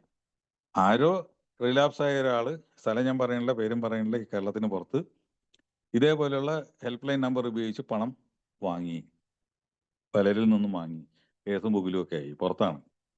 അപ്പോൾ അത് എത്തിയപ്പോൾ അവർ പറഞ്ഞ എന്താണെന്ന് വെച്ചാൽ സൗജന്യ സഹായത്തിന് വിളിക്കുക എന്ന സ്റ്റിക്കറിൽ ഉള്ളത് കൊണ്ട് മാത്രം രക്ഷപ്പെട്ടു. സൗജന്യ സഹായത്തിന് വിളിക്കുക എന്ന് എഴുതി വെച്ചിട്ടും പൈസ കൊടുക്കുകയാണെങ്കിൽ ഇത് ആരെ തെറ്റ് എന്നുള്ളത് വന്നു. ആ സൗജന്യ സഹായത്തിന് എന്നുള്ളതിന് സഹായത്തിനെന്ന് മാത്രം എഴുതിയിരുന്നെങ്കിൽ പോലും അത് പെടുമായിരുന്നു. അപ്പോൾ ആൽക്കഹോളിക്സ് അനോണിമസ് വളരെ കാച്ചി കുറുക്കി ക്രിസ്റ്റൽ ക്ലിയർ ആയിട്ടുള്ള കാര്യങ്ങൾ തന്നിട്ടുണ്ട്. അത് മാത്രം പ്രചരണത്തിന് ഉപയോഗിക്കുക, സ്റ്റിക്കർ ക്യാമ്പയിനും മറ്റും.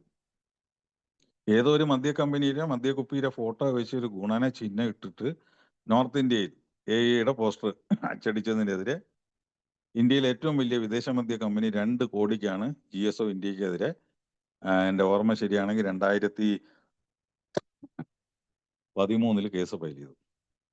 പിന്നത് വ്യക്തിബന്ധങ്ങളിലൂടെ കാര്യങ്ങൾ പറഞ്ഞ് മനസ്സിലാക്കി പിൻവലിക്കുകയാണ് ഉണ്ടായത്. അവരുടെ ബ്രാൻഡിനെ അപകീർത്തിപ്പെടുത്തി. എന്താ ചെയ്തത്? ഒരു ഗുണചിഹ്നം ഇട്ടു, പോസ്റ്റർ ഡിസൈൻ ചെയ്താണ്. അപ്പൊ ഏതെങ്കിലും പരിപാടികൾ ഭ്രാന്തമായി ചെയ്യാതിരിക്കുക. അവനവനും ആൽക്കഹോളിക്സ് അനോണിമസിനും അത് വലിയ ഡാമേജ് ഉണ്ടാക്കും. 2, ഒരു അംഗം എന്ന നിലയിൽ എന്നെ വിശ്വസിച്ച് പങ്കുവച്ച കാര്യങ്ങൾ സൂക്ഷിക്കുന്നതിൽ ഞാൻ എപ്പോഴും ശ്രദ്ധാലുവാണോ? തീർച്ചയായിട്ടും. അനോണിമിറ്റി എന്ന് പറയുമ്പം മറ്റുള്ളവർ നമ്മൾക്ക് പങ്കുവയ്ക്കുന്ന ഹൃദയ രഹസ്യങ്ങൾ സൂക്ഷിക്കാൻ ഞാൻ ബാധ്യസ്ഥനാണെന്നുള്ള പാരമ്പര്യമുണ്ട്. ഞാൻ ഇന്നലെ ഒരു ടോക്കൺ പോയിരുന്നു, ഒരു 15 വർഷക്കാരൻ. അയാൾ എന്നെ വിളിച്ചാണ്, സമകാലീനാണ്. ഞാൻ അയാളുടെ ടോക്കൺ പറഞ്ഞു, ഞാനും ഇയാളും തമ്മിൽ പങ്കുവയ്ക്കാത്ത ഹൃദയ രഹസ്യങ്ങൾ കുറവാണ്. ഞങ്ങൾ മീറ്റിംഗ് ആഫ്റ്റർ മീറ്റിംഗ് കഴിയുമ്പോൾ വലിയ പ്രശ്നങ്ങൾ, ബുദ്ധിമുട്ടിക്കുന്ന പ്രശ്നങ്ങൾ അങ്ങോട്ടും ഇങ്ങോട്ടും പങ്കുവച്ചിട്ടുണ്ട്. ചില സൊല്യൂഷൻസ് അങ്ങോട്ടും ഇങ്ങോട്ടും ഒക്കെ തന്നിട്ടുണ്ട്, പറഞ്ഞിട്ടുണ്ട്. പക്ഷേ ലോകത്ത് ഒരു മനുഷ്യനും അത് അറിയില്ല. ഞങ്ങൾ മരിക്കുമ്പോൾ ഞങ്ങളോടൊപ്പം മരിച്ചു മണ്ണാകുന്ന ഹൃദയ രഹസ്യങ്ങളായിരുന്നു. കാരണം അത്രയും വിശ്വസ്തയോടെ അന്നക്കാലത്ത് പാലിപ്പിക്കുന്നു. പക്ഷെ ഇന്ന് എനിക്ക് സംശയമാണെന്ന് ഞാൻ കൂട്ടിച്ചേർത്തു. ഇന്ന് അങ്ങനെ പാലിക്കപ്പെടുമോ എന്ന് സംശയമാണ്. ഞാൻ അത്രയ്ക്കും ഹൃദയ രഹസ്യങ്ങൾ സൂക്ഷിക്കുന്ന വ്യക്തിയാണോ? മറ്റുള്ളവന്റെ രഹസ്യങ്ങൾ അറിഞ്ഞതിന് ശേഷം വ്യക്തിബന്ധങ്ങളിൽ ഉലച്ചിലുണ്ടാകുമ്പോൾ അവനെതിരെ ആയുധമായി പ്രയോഗിക്കാൻ വേണ്ടി ഉപയോഗിക്കുന്നവനാണോ എന്ന് പരിശോധിക്കാൻ തയ്യാറാവണം. കൃത്യമായൊരു പാരമ്പര്യ ലംഘനമാണ്, അനാമധേയത്വം ലംഘനമാണ് അത് നടത്തുന്നത്. മറ്റൊരു വ്യക്തിയുടെ കാര്യങ്ങൾ, രഹസ്യ സ്വഭാവമുള്ള കാര്യങ്ങൾ അറിഞ്ഞതോ കേട്ടതോ പറഞ്ഞതോ പുറത്തെത്തിക്കുക എന്നുള്ളതും അനോണിമിറ്റി ബ്രേക്ക് തന്നെയാണ്. അത് സ്വയം പരിശോധിക്കുക. 3, കൂട്ടായ്മയിൽ പോലും അംഗങ്ങളുടെ പേരുകൾ വിളിച്ചു പറയുന്നതിൽ ഞാൻ ശ്രദ്ധാലുവാണോ?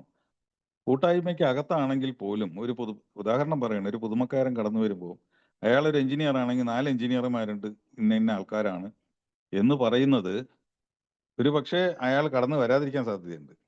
കൂട്ടത്തിലുള്ള സീനിയർ എഞ്ചിനീയർ അവിടെ ഉണ്ടാവും, അതിന്റെ കൂടെ പോയി ഞാനൊരു ആൽക്കഹോളിക്കാണെന്ന് അറിയിക്കേണ്ട. അല്ലെങ്കിൽ ആ സീനിയർ എഞ്ചിനീയർ രഹസ്യമായിട്ടായിരിക്കും ഇതിൽ വരുന്നത്, അയാൾ കീഴ് ജീവനക്കാരന്റെ മുന്നിൽ അനാവൃതമാക്കപ്പെടും. അപ്പം മറ്റൊരാളുടെ പേഴ്സണൽ ഡിഗ്നിറ്റി, പ്രൊഫഷണൽ ഡിഗ്നിറ്റി തുടങ്ങിയ കാര്യങ്ങൾ കാത്തു സൂക്ഷിക്കാനും അനാവശ്യമായിട്ടുള്ള പരിചയപ്പെടുത്തലുകൾ നടത്താതിരിക്കാനും കൂട്ടായ്മയ്ക്കുള്ളിൽ പോലും ഞാൻ ബാധ്യസ്ഥനാണ്. ഞാൻ അങ്ങനെ ചെയ്യുന്നുണ്ടെങ്കിൽ അതും ഒരു അനോണിമിറ്റി ബ്രേക്കായി കണക്കാക്കാവുന്നതാണ്. 4, ഞാനൊരു സുഖം പ്രാപിച്ചു കൊണ്ടിരിക്കുന്നതോ ആയ മദ്യാസക്തനാണെന്നുള്ള പറയുന്ന ലജ്ജയുണ്ടോ? ഞാൻ സുഖം പ്രാപിച്ചുകൊണ്ടിരിക്കുന്ന ഒരു മദ്യാസക്തനാണ്. സുഖം പ്രാപിച്ചു ഒരു മദ്യാസക്തനാണ്. ഇത് പറയുന്നതിൽ എനിക്ക് ലജ്ജയുണ്ടോ? എനിക്ക് ലജ്ജയില്ല. പക്ഷെ ഞാൻ പറയേണ്ടയിടത്ത് മാത്രമേ പറയാറുള്ളൂ. ലജ്ജ ഉണ്ടായിട്ടല്ല, ഞാൻ പറയേണ്ടയിടത്ത് മാത്രമേ അത് പറയാൻ ബാധ്യസ്ഥനായിട്ടുള്ളൂ എന്ന് ഈ പാരമ്പര്യം എനിക്ക് നിർദ്ദേശിക്കുന്നുണ്ട്. ഞാൻ എല്ലാ സ്ഥലത്തും വിളിച്ചു പോയി നടക്കേണ്ട കാര്യമില്ല. ഞാനൊരു മദ്യാസക്തനാണ്, ഞാൻ റിക്കവറിങ് ആണ്, അങ്ങനെ ഒന്നുമില്ല. എൻ്റെ 12-ാം പടി പ്രവർത്തനങ്ങൾക്കും പബ്ലിക് ഇൻഫർമേഷന്റെ ഭാഗമായി ചില അവസരങ്ങളിലും, പബ്ലിക് ഇൻഫർമേഷനും ഒരു ഷെയറിംഗ് ഒന്നുമല്ല, ആൽക്കഹോളിക്സ് അനോണിമസ് എന്താണെന്ന് പറഞ്ഞ് മനസ്സിലാക്കുന്ന ഒരു വേദിയാണ്. ഏറ്റവും കൂടുതൽ 12-ാം പടി പ്രവർത്തനങ്ങൾക്ക് മാത്രമാണ് കുറേയൊക്കെ എൻ്റെ അനോണിമിറ്റി ബ്രേക്ക് ആവുന്നത്. അത് 1-to-1 പരിപാടി, ഒരാളും മറ്റൊരാളും മാത്രമുള്ള വ്യക്തിപരമായ പരിപാടി ആയതുകൊണ്ട് വലുതായി സ്പ്രെഡ് ചെയ്യാനുള്ള ചാൻസും ഇല്ല. 11-ാം പാരമ്പര്യത്തിന്റെ ആശയത്താൽ നയിക്കപ്പെടാതിരുന്നാൽ എന്താകുമായിരുന്നു? ഞാൻ എവിടെയാകുമായിരുന്നു? 11-ാം പാരമ്പര്യത്തിന്റെ ആശയത്തിൽ നയിക്കപ്പെടാതിരുന്നു കഴിഞ്ഞാൽ ഇതെല്ലാവരും അറിയപ്പെടുന്നവരും അറിയപ്പെടുന്നതിന്റെ നേതൃത്വ നിരയിലേക്കും, ഇത് ശരിക്കും പറഞ്ഞു കഴിഞ്ഞാൽ ഏറ്റവും വലിയൊരു അരാജകത്വത്തിലേക്കും ഒക്കെ സഞ്ചരിച്ച് ഇത് തകർന്നടിയുമായിരുന്നു എന്നാണ് എൻ്റെ അഭിപ്രായം. നമ്മൾ ഓരോരുത്തരും ഈ ചോദ്യം സ്വയം ചോദിക്കുക. ഫേസ്ബുക്ക്, ട്വിറ്റർ, ഇൻസ്റ്റാഗ്രാം പോലുള്ള സോഷ്യൽ മീഡിയയിൽ എന്തെങ്കിലും കാര്യങ്ങൾ പോസ്റ്റ് ചെയ്യുന്നതിൽ എന്നെയോ മറ്റുള്ളവരെയോ അംഗമായി തിരിച്ചറിയാതിരിക്കാൻ ഞാൻ ശ്രദ്ധിക്കാറുണ്ടോ? ഇന്ന് സോഷ്യൽ മീഡിയ പടർന്നു പന്തലിച്ചതാണ്. ഒരു വാക്കുകൊണ്ട്, ഒരു ചെറിയ ഫോട്ടോഗ്രാഫ് കൊണ്ട് ഞാൻ ഐഡന്റിഫൈ ചെയ്യപ്പെടും. എന്ന് തിരിച്ചറിയപ്പെടും എന്ന് ഉറപ്പുണ്ടെങ്കിൽ ഞാനത് ചെയ്യാതിരിക്കാനുള്ള മുൻകരുതലുകൾ എടുക്കുന്നുണ്ടോ, അബദ്ധത്തിൽ പോലും ചെയ്യാതിരിക്കാനുള്ള മുൻകരുതൽ എടുക്കാറുണ്ടോ എന്ന് പരിശോധിക്കുക. എടുക്കണം, മുൻകരുതൽ എടുക്കണം എന്ന് തന്നെയാണ് പറയുക. ഞാൻ പ്രൊഫൈൽസ് അങ്ങനെ ചെയ്തിട്ടുള്ള ആളുകളിൽ നിന്നും സ്വാഭാവികമായിട്ട് ഫേസ്ബുക്കിലും മറ്റു സ്ഥലങ്ങളിലൊക്കെ ഞാൻ അൺഫ്രണ്ട് ചെയ്ത് പോയിട്ടുണ്ട്. വേറെ ഒന്നും കൊണ്ടല്ല, അതിന്റെ ചോദ്യങ്ങളും മറ്റു കാര്യങ്ങളും വിശദീകരണങ്ങളും എന്നിലേക്ക് എത്തി എൻ്റെ അനോണിമിറ്റി പുറത്താവാതിരിക്കാൻ വേണ്ടി ചെയ്ത കാര്യങ്ങളിലൊന്നാണ്. 7, തനിക്കും ഇത്തരം ഒരു ഗുണം ലഭിച്ചാൽ കൊള്ളാമെന്നൊരു മദ്യാസക്തൻ ആഗ്രഹിക്കുന്നത്ര ആകർഷണമാണോ എൻ്റെ സുബോധ ജീവിതം? പൊതുമണ്ഡലത്തിൽ എൻ്റെ സുബോധ ജീവിതം ആകർഷണീയമായിട്ട് മുന്നോട്ട് കൊണ്ടുപോകുമ്പോൾ വലിയൊരു പോസ്റ്ററിന്റെ ആവശ്യമില്ല എന്ന് പറയുന്നുണ്ട്. എൻ്റെ പുരോഗതി ദൃശ്യമാകുന്നുണ്ടെങ്കിൽ അത് മറ്റൊരു മദ്യാസക്തന് ആകർഷണീയമായി തീരാനുള്ള ചാൻസ് ഉണ്ട്. അതുകൊണ്ട് തന്നെ മറ്റൊരു മദ്യാസക്തനുമായി ഏർപ്പെടുന്ന 12-ാം പടി പ്രവർത്തനങ്ങളിൽ ഇത് തീർച്ചയായിട്ടും പരിഗണിക്കപ്പെടുന്ന ഒരു ചോദ്യമാണ്. 8, എൻ്റെ ഗ്രൂപ്പിന് ഒരു വെബ്സൈറ്റ് ഉണ്ടെങ്കിൽ അത് രൂപകൽപ്പന ചെയ്യുമ്പോൾ ഞങ്ങൾ ഈ പാരമ്പര്യത്തെക്കുറിച്ച് അത് എത്രത്തോളം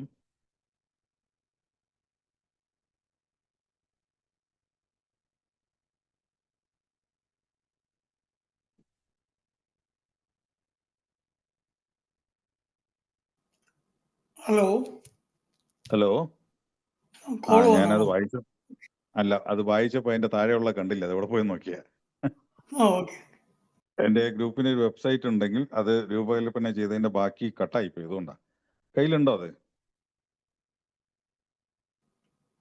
ഇല്ല.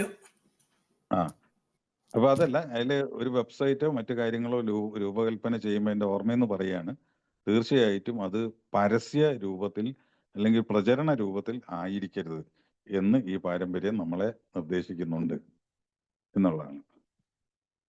അടുത്തത്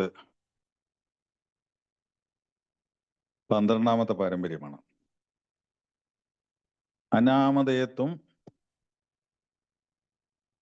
അനാമധേയത്വം എന്ന ആദർശം നമ്മുടെ പാരമ്പര്യങ്ങളുടെ ആധ്യാത്മിക അസ്ഥിവാരമാണ്.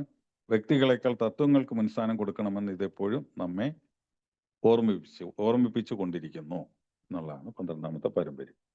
12-ാമത്തെ പാരമ്പര്യത്തിന്റെ ആദ്യത്തെ ചോദ്യം, വ്യക്തിപരമായ ക്ഷേമത്തേക്കാൾ അംഗങ്ങളുടെ പൊതു നന്മയ്ക്കായിരിക്കണം മുൻഗണന എന്ന ആശയം എങ്ങനെയാണ് എനിക്ക് ഗുണകരമാകുന്നത്? മൊത്തത്തിൽ ഇല്ലാതായാൽ എനിക്ക് എന്ത് സംഭവിക്കും?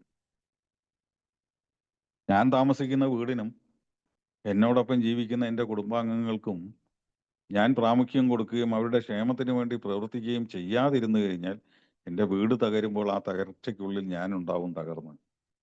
എൻ്റെ കുടുംബം തകരുമ്പോൾ ആ കുടുംബത്തിനുള്ളിൽ ഞാനുണ്ടാവും തകർന്ന് എന്ന് ചിന്തിക്കുന്നത് വേറൊരു കാര്യമുള്ളൂ. ആൽക്കഹോളിക്സ് അനോണിമസ് ഞാൻ ജീവിക്കുന്ന ജീവാലയമാണ്. അതിനുള്ളിൽ ആൽക്കഹോളിക്സ് അനോണിമസിന് തകർച്ച പറ്റുന്ന കാര്യങ്ങളിലേക്ക് പോകുമ്പോൾ അല്ലെങ്കിൽ തകർച്ച പറ്റുന്ന പരിപാടികളിൽ ഏർപ്പെടുമ്പോൾ ആൽക്കഹോളിക്സ് അനോണിമസ് മൊത്തം തകർന്ന് തരിപ്പണമായാലും ഞാൻ മാത്രം സുബോധവാനായി ക്ഷേമമായി മുന്നോട്ട് പോകും എന്നുള്ള ധാരണ തെറ്റാണ്. പലപ്പോഴും ഷെയർ ചെയ്യുമ്പോൾ ഞാൻ പറയാറുണ്ട്, ഷെയർ ചെയ്യുമ്പോൾ കേൾക്കാൻ ആളില്ലാതിരുന്ന ഒരു കാലഘട്ടത്തിൽ ഗ്രൂപ്പിൽ വന്ന ആളാണ്. പറയുന്ന ആളുടെ ഷെയറിങ് എത്ര ഭംഗിയായി, പറയുന്ന ആളുടെ ഷെയറിങ്ങിൽ എത്ര ആശയങ്ങളുണ്ടായി എന്നുള്ളതല്ല വിജയം, കേൾക്കാൻ ഒരാളുണ്ടായി എന്നുള്ളതാണ്. കേൾക്കാൻ ആരും ഇല്ലാതിരുന്ന മദ്യാസക്തിനെ തുറന്നു പറയുമ്പോൾ അവന്റെ ഹൃദയവിധകളാവട്ടെ, അവന്റെ ആശയങ്ങളാവട്ടെ, അവന്റെ ഭാവിയിലേക്കുള്ള ആകുലതകളാവട്ടെ, ആൽക്കഹോളിക്സ് അനോണിമസിനെ അവൻ മനസ്സിലാക്കിയതാവട്ടെ, കേൾക്കാതിരിക്കുന്ന ആളുകളാണ് എന്നെ പറയാൻ പ്രാപ്തിയാക്കിയത് എന്നാ ഞാൻ പറയുക. കേൾക്കാൻ ആളില്ലെങ്കിൽ എൻ്റെ പറച്ചിലുകൾ വെറും ആകാശരോധനങ്ങളായിട്ട് കാറ്റിൽ ഇങ്ങനെ പോകും. അപ്പൊ അതുകൊണ്ട് തന്നെ കേൾക്കാതിരിക്കുന്ന ആളുകളാണ് എന്നെ സുബോധവാനാക്കിയത്, എന്നെ കേട്ടത്, എനിക്ക് പറയാൻ അവസരം തന്നത്. അതുകൊണ്ട് ആൽക്കഹോളിക്സ് അനോണിമസിന്റെ ക്ഷേമ പദ്ധതികൾക്ക് വേണ്ടി തന്നെ പ്രവർത്തിക്കുമ്പോൾ മാത്രമേ എനിക്ക് വ്യക്തിപരമായിട്ടുള്ള ഒരു ക്ഷേമം അതിനുള്ളിൽ ഉണ്ടാവാൻ സാധ്യതയുള്ളൂ, അല്ലെങ്കിൽ നിലനിൽപ്പ് ഉണ്ടാവാൻ സാധ്യതയുള്ളൂ. 2, നിലവിലുള്ള സേവകരെ ഞാൻ വിശ്വസിക്കുകയോ അംഗീകരിക്കുകയോ ചെയ്യാനാവുന്നില്ലെങ്കിൽ അവരെ നേർവഴിക്ക് കൊണ്ടുവരാനുള്ള അധികാരം ആർക്കുണ്ടായിരിക്കണമെന്നാണ് ഞാൻ ആഗ്രഹിക്കുന്നത്? നിലവിലുള്ള സേവകരെ എനിക്ക് വിശ്വസിക്കാൻ കഴിയുന്നില്ല, അംഗീകരിക്കാൻ കഴിയുന്നില്ല. അവരെ നേർവഴിക്ക് കൊണ്ടുവരാനുള്ള അധികാരം ആർക്കുണ്ടായിരിക്കണമെന്നാണ് ഞാൻ ആഗ്രഹിക്കുന്നത്? ആൽക്കഹോളിക്സ് അനോണിമസിന്റെ പരമാധികാരി ഒരാളെ ഉള്ളൂ എന്ന് പറയുന്നുണ്ട്. ആ അധികാരത്തിന് തന്നെയാണ് എല്ലാം ഉറപ്പിച്ചിരിക്കുന്നത്. ആൽക്കഹോളിക്സ് അനോണിമസിന്റെ പരമാധികാരിയുടെ വിധി ഞാൻ കഴിഞ്ഞ പാരമ്പര്യം പറഞ്ഞു. ജീവിതവും മരണവും തമ്മിലുള്ള ഒരു പോരാട്ടമാണ്. അതിൽ കൃത്യമായ വിധി നിർണ്ണയിക്കാൻ ആ ദൈവത്തിന് കഴിയും, പരമാധികാരിക്ക് കഴിയും.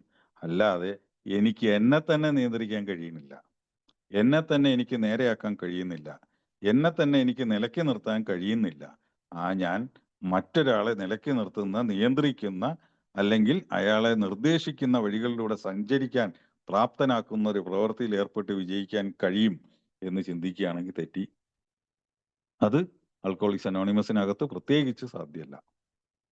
അതുകൊണ്ട് തന്നെ അത്തരം പ്രവർത്തനങ്ങളിൽ ഏർപ്പെടുക എന്നുള്ളത് ഉദ്ദേശിച്ച ഫലത്തെക്കാളും ദുരന്ത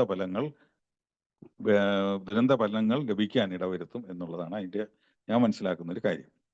3, മറ്റ് അംഗങ്ങളെക്കുറിച്ച് എൻ്റെ അഭിപ്രായങ്ങളിലും പരാമർശങ്ങളിലും അംഗത്വത്തിന് മദ്യപാനം നിർത്തണമെന്നുള്ള ആഗ്രഹത്തിനപ്പുറം മറ്റെന്തെങ്കിലും യോഗ്യതകൾ വേണമെന്ന് ഞാൻ സൂചിപ്പിക്കാറുണ്ടോ? 3-ാമത്തെ പാരമ്പര്യത്തിനെതിരാണ്. അംഗത്വത്തിനുള്ള ഏക നിബന്ധന മദ്യാസക്തി അല്ലെങ്കിൽ മദ്യപാനം നിർത്തണമെന്നുള്ള ആഗ്രഹം മാത്രമാണ്. ആൽക്കഹോളിക്സ് അനോണിമസിന്റെ സന്ദേശങ്ങൾ നിരന്തരം ജയിലുകളിൽ കൊടുക്കുന്നുണ്ട്. ജയിൽ പുള്ളികൾ പുറത്തിറങ്ങി ആൽക്കഹോളിക്സ് അനോണിമസിലെത്താം, ആർക്കും വരാം.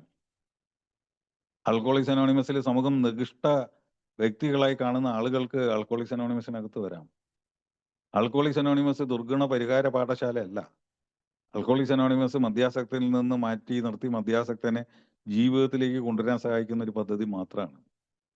ബാക്കി എന്തെല്ലാം പ്രയാസങ്ങളും എന്തെല്ലാം പ്രശ്നങ്ങളും അയാൾക്ക് ഈ ലോകത്തുണ്ടെങ്കിലും അത് ലോകനീതി നടപ്പാക്കിക്കൊള്ളും. ആൽക്കഹോളിക്സ് അനോണിമസ് ഇന്ത്യൻ പീനൽ കോഡില്ല. ആൽക്കഹോളിക്സ് അനോണിമസ് ഭരണഘടന അനുസരിച്ച് പ്രവർത്തിക്കുന്നതല്ല. ഒരാളെ കൊന്നു കഴിഞ്ഞാൽ ആൽക്കഹോളിക്സ് അനോണിമസിന് തീരുമാനം എടുക്കാൻ കഴിയുമോ? അയാളെ ഞാൻ വെറുതെ വിട്ടുവന്നോ തൂക്കിക്കൊന്നോ തീരുമാനം എടുക്കാൻ കഴിയില്ല. ഇനി പുറം ലോകത്തെ നിയമങ്ങളിലേക്കാണ് പോകണം. ആൽക്കഹോളിക്സ് അനോണിമസ് അതിൽ ഏർപ്പെടുന്നില്ല. ആൽക്കഹോളിക്സ് അനോണിമസ് അയാൾ എത്തിപ്പെടുന്ന സമയത്ത് അയാൾക്ക് സുബോധവാനായിരിക്കാനുള്ള ഒരു സ്പേസ് കൊടുക്കുന്നു, അത്ര തന്നെ. അത് അയാൾക്ക് ഉപേക്ഷിച്ച് പോകണമെങ്കിൽ പോവാം, അയാളുടെ ഇഷ്ടം. പോയി കഴിഞ്ഞിട്ട് അയാൾക്ക് വേണമെങ്കിൽ തിരിച്ചു വരാം, അതും അയാളുടെ ഇഷ്ടം. വ്യക്തിപരമായോ ഒരു കൂട്ടമായോ ആൽക്കഹോളിക്സ് അനോണിമസ് പൊതു രംഗത്തുള്ള യാതൊരു കാര്യങ്ങളും ഒരു മദ്യാസക്തനിൽ ഉണ്ടെന്നോ ഇല്ലെന്നോ പരിശോധിക്കുകയോ അവകാശപ്പെടുകയോ ചെയ്യുന്നില്ല എന്നുള്ളത് തന്നെയാണ്. അപ്പൊ അതുകൊണ്ട് തന്നെ ഒരു മദ്യാസക്തനെ എന്തെല്ലാം യോഗ്യതകൾ വേണം, മറ്റ് അയാൾക്ക് എന്തെല്ലാം അയോഗ്യതകളുണ്ട് എന്നുള്ള അഭിപ്രായ സ്വരൂപണത്തിനുള്ള പരിപാടി ആൽക്കഹോളിക്സ് അനോണിമസ് നിർദ്ദേശിക്കുന്നില്ല എന്നാണ് എൻ്റെ അഭിപ്രായം. ഒരു ഗ്രൂപ്പിന് അതിൻ്റെ പ്രാഥമിക ഉദ്ദേശം നിറവേറ്റാൻ സഹായിക്കുന്നതിൽ എനിക്ക് വ്യക്തിപരമായ ഉത്തരവാദിത്വമുണ്ടോ? എൻ്റെ പങ്കെന്താണ്? യുടെ പ്രാഥമിക ഉദ്ദേശം എന്താണ്? യുടെ പ്രാഥമിക ഉദ്ദേശം മറ്റു മദ്യാസക്തരെ സുബോധാവസ്ഥയിൽ എത്തിക്കാനുള്ള പരിപാടികളിൽ പ്രവർത്തനങ്ങളിൽ ഏർപ്പെടുക എന്നുള്ളതാണ് ഗ്രൂപ്പിന്റെ പ്രാഥമിക ഉദ്ദേശം. അത് നിറവേറ്റപ്പെടുന്നുണ്ടോ? അതോ എനിക്ക് കുടിക്കാൻ തോന്നുമ്പോൾ വെറും ഷെയറിംഗ് നടത്തി തിരിച്ചു പോകുന്നൊരു ഇടം മാത്രമായി ഞാൻ മാറ്റുന്നുണ്ടോ? അപ്പോൾ എൻ്റെ പ്രാഥമിക ഉദ്ദേശത്തിൽ നിന്ന് വഴിതെറ്റിയുള്ള സഞ്ചാരമാണ് എന്ന് ചുരുക്കം. ഗ്രൂപ്പിന്റെ പ്രാഥമിക ഉദ്ദേശം നിറവേറ്റുക, അതിൽ ഞാനുണ്ടായിരിക്കണം. ഗ്രൂപ്പ് എന്ന് പറഞ്ഞാൽ ഞാനും കൂടെ ഉള്ളതാണ്. അതിൽ എൻ്റെ വ്യക്തിപരമായ പങ്കെന്ത് എന്നതിനെക്കുറിച്ച് ഞാൻ സ്വയം ചോദിച്ച് വിശകലനം ചെയ്യേണ്ട ഒരു കാര്യമാണ്. 5, സാമ്പത്തികമായി സഹായിക്കാൻ എന്നുള്ള കഴിയുന്നതെല്ലാം ഞാൻ ചെയ്തിട്ടുണ്ടോ? പണ്ടുള്ളവർ പറയും, ഒരു ബോട്ടിൽ നിങ്ങൾ കൊടുക്കണ്ട, ഒരു ബോട്ടിൽ മദ്യത്തിന്റെ പൈസ നിങ്ങൾ കൊടുക്കണ്ട, അതിന് ഉപയോഗിച്ചിരുന്ന സോഡേന്റെ പൈസയെങ്കിലും നിങ്ങൾക്ക് കൊടുത്തൂടെ? നിങ്ങൾക്ക് ഇന്നുണ്ടായിട്ടുള്ള സാമ്പത്തിക സുസ്ഥിതികളെല്ലാം ആൽക്കഹോളിക്സ് അനോണിമസിലൂടെയുള്ള സഞ്ചാരമാണെങ്കിൽ അതിലൊരു പങ്ക് നന്ദിപൂർവ്വം ആൽക്കഹോളിക്സ് അനോണിമസിന് വേണ്ടി വിനിയോഗിക്കാൻ നിങ്ങൾക്ക് ബാധ്യതയില്ലേ? അത് മറന്നുകൊണ്ട് നിങ്ങൾ വിളിക്കുന്ന ഏത് ദൈവമാണ് നിങ്ങളെ സഹായിക്കുക എന്നാ ചോദിക്കുക. കാരണം മറ്റൊരാൾക്ക് കടന്നു വന്ന് ഇതിനുള്ളിലേക്ക് ഇരിക്കാനുള്ള ഇത് ഞാൻ നേരത്തെ പറഞ്ഞതാണ്. ഞാൻ ആൽക്കഹോളിക്സ് അനോണിമസിലേക്ക് കടന്നു വന്നപ്പോൾ എനിക്ക് കിറ്റിയിടാൻ പൈസ ഇല്ലായിരുന്നു. മറ്റാരോ അധികമിട്ട പൈസയിലാണ് ചായ കുടിച്ചത്. അതിനുശേഷം പൈസ വന്നപ്പോൾ ഒരാൾക്കും കൂടെ 2ആൾക്കും കൂടെ കുടിക്കാനുള്ളൊരു പൈസ ഞാൻ കിറ്റിയിലേക്ക് ഇടും, കാശ് ഞാൻ കിറ്റിയിലേക്ക് ഇടും. അത് എൻ്റെ ഒരു മനസ്സമാധാനമാണ്, എൻ്റെ ഒരു നന്ദിയാണ്, എൻ്റെ ഒരു കടം ഞാൻ വീട്ടുകയാണ്. അപ്പൊ ഞാൻ ഇന്ന് സമ്പാദിച്ച് ഇന്ന് അനുഭവിക്കുന്ന കാര്യങ്ങളെല്ലാം ആൽക്കഹോളിക്സ് അനോണിമസിലൂടെ കടന്നു വന്ന സുബോധാവസ്ഥയാണെങ്കിൽ അതിൽ സാമ്പത്തികമായി സഹായിക്കേണ്ട ചുമതല എനിക്കില്ലേ? ഞാൻ എന്താണ് അതിലെ വിഹിതം കൊടുക്കേണ്ടത്? ഞാൻ അതിൽ പിശുക്കുന്നുണ്ടോ? ഒരു കഥയിൽ പറയുന്നുണ്ട്, ഒരു മീറ്റിങ്ങിന് വേണ്ടി പോകുമ്പോൾ $2 സംസാരിച്ചു. ഒരു $10 ഒരു $100. അതിലൊരു $10 മുഷിഞ്ഞ ഒരു $10 യജമാനൻ തപ്പിയെടുത്ത് പോക്കറ്റിൽ ഇടുന്നു. അതിന്റെ കൂടെ നല്ല പളപളയുള്ള $100 പോക്കറ്റിൽ ഇടുന്നു. മീറ്റിംഗിലേക്ക് പോകുന്നു. അപ്പോൾ $100 പറയാണ്, യജമാനൻ നിന്ന് തന്നെ വലിയ വലിയ മാളുകളിലേക്ക് കൊണ്ടുപോകും.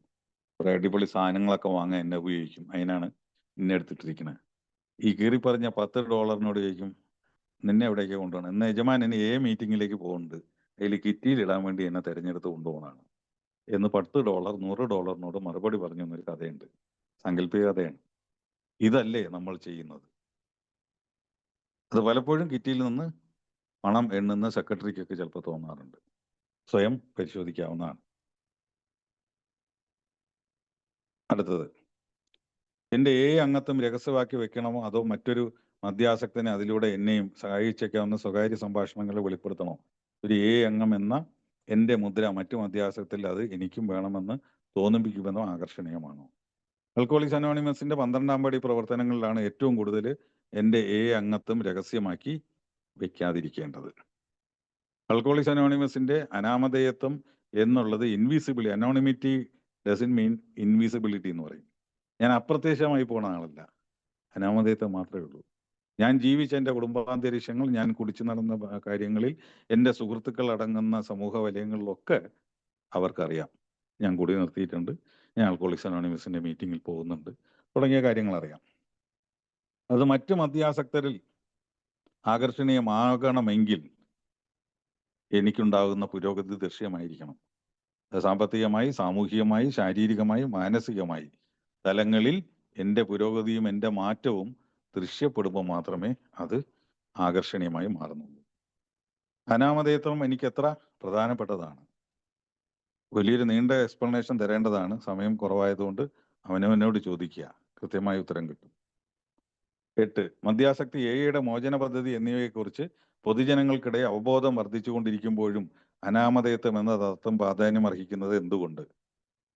അനാമധേയത്തെ ലംഘനം നടത്തി ഏറ്റവും കൂടുതൽ, ഞാൻ നേരത്തെ പറഞ്ഞു, നമ്മളുടെ പഴമക്കാരാണ്. ഇത് പ്രചരിപ്പിച്ചു കഴിഞ്ഞാൽ എത്രയും വേഗം മദ്യാസക്തർ ഇതിലേക്ക് കടന്നു വന്ന് കൂട്ടമായി കടന്നു വന്ന് റിക്കവറി വൻതോതിൽ സാധ്യമാവും എന്ന നിലയിൽ പ്രവർത്തിച്ച് പരാജയപ്പെട്ടവർ. നേരെ വിപരീതമായിട്ടുണ്ടായത്. ആദ്യം ഒരു ബൂസ്റ്റിംഗ് ഒക്കെ ഉണ്ടായാലും പിന്നെ പൊഴിഞ്ഞു പോക്കാണ് ഉണ്ടായത്, പരാജയപ്പെടുകയാണ് ഉണ്ടായത്. ഇന്ന് വില്ലെഴുതിയൊരു കത്ത് അതിൻ്റെ ഒരു വരി വളരെ പ്രശസ്തമാണ്. ആരാണ് ഞങ്ങളെ സംരക്ഷിക്കുക എന്ന് ചോദിച്ചപ്പോൾ അനോണിമിറ്റി വിൽ പ്രൊട്ടക്ട് ചെയ്യുന്നോ എന്ന് പറഞ്ഞിട്ടാണ് ഒരു കത്ത് എഴുതിയിട്ടുള്ളത്. ആര് ഞങ്ങളെ സംരക്ഷിക്കുന്നുള്ളത്? അനാമധേയത്വമാണ് സംരക്ഷിക്കുന്നത് ആൽക്കഹോളിക്സ് അനോണിമസിന്.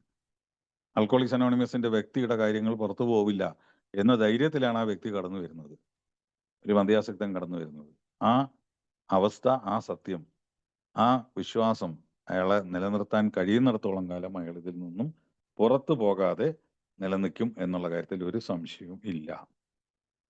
9. എൻ്റെ തൊഴിൽ സ്ഥലത്തോ തൊഴിൽ മേഖലയിലോ തൊഴിൽ ചെയ്യുന്ന മറ്റ് അംഗങ്ങളുടെ അനാമധേയത്തെ ഞാൻ ബഹുമാനിക്കുന്നുണ്ട്, എൻ്റെ ചുറ്റുവട്ടത്തിലോ അയൽവക്കത്തോ താമസിക്കുന്ന അംഗങ്ങളുടെ കാര്യത്തിലോ. കറക്റ്റാണ്. മറ്റൊരാൾ അംഗമാണ് എന്ന് പറയാൻ എനിക്കൊരു അവകാശമില്ല. ചില സന്ദർഭവശാൽ അബദ്ധവശാലും എനിക്ക് എൻ്റെ അനോണിമിറ്റി ബ്രേക്ക് ചെയ്യപ്പെട്ടാൽ പോലും മറ്റൊരു മദ്യാസക്തന്റെ അനോണിമിറ്റി ബ്രേക്ക് ഒരു തലത്തിലും ബ്രേക്ക് ചെയ്യാൻ എനിക്ക് അവകാശമില്ല. ഇതൊരു കൊടും പാതകം തന്നെയാണ്.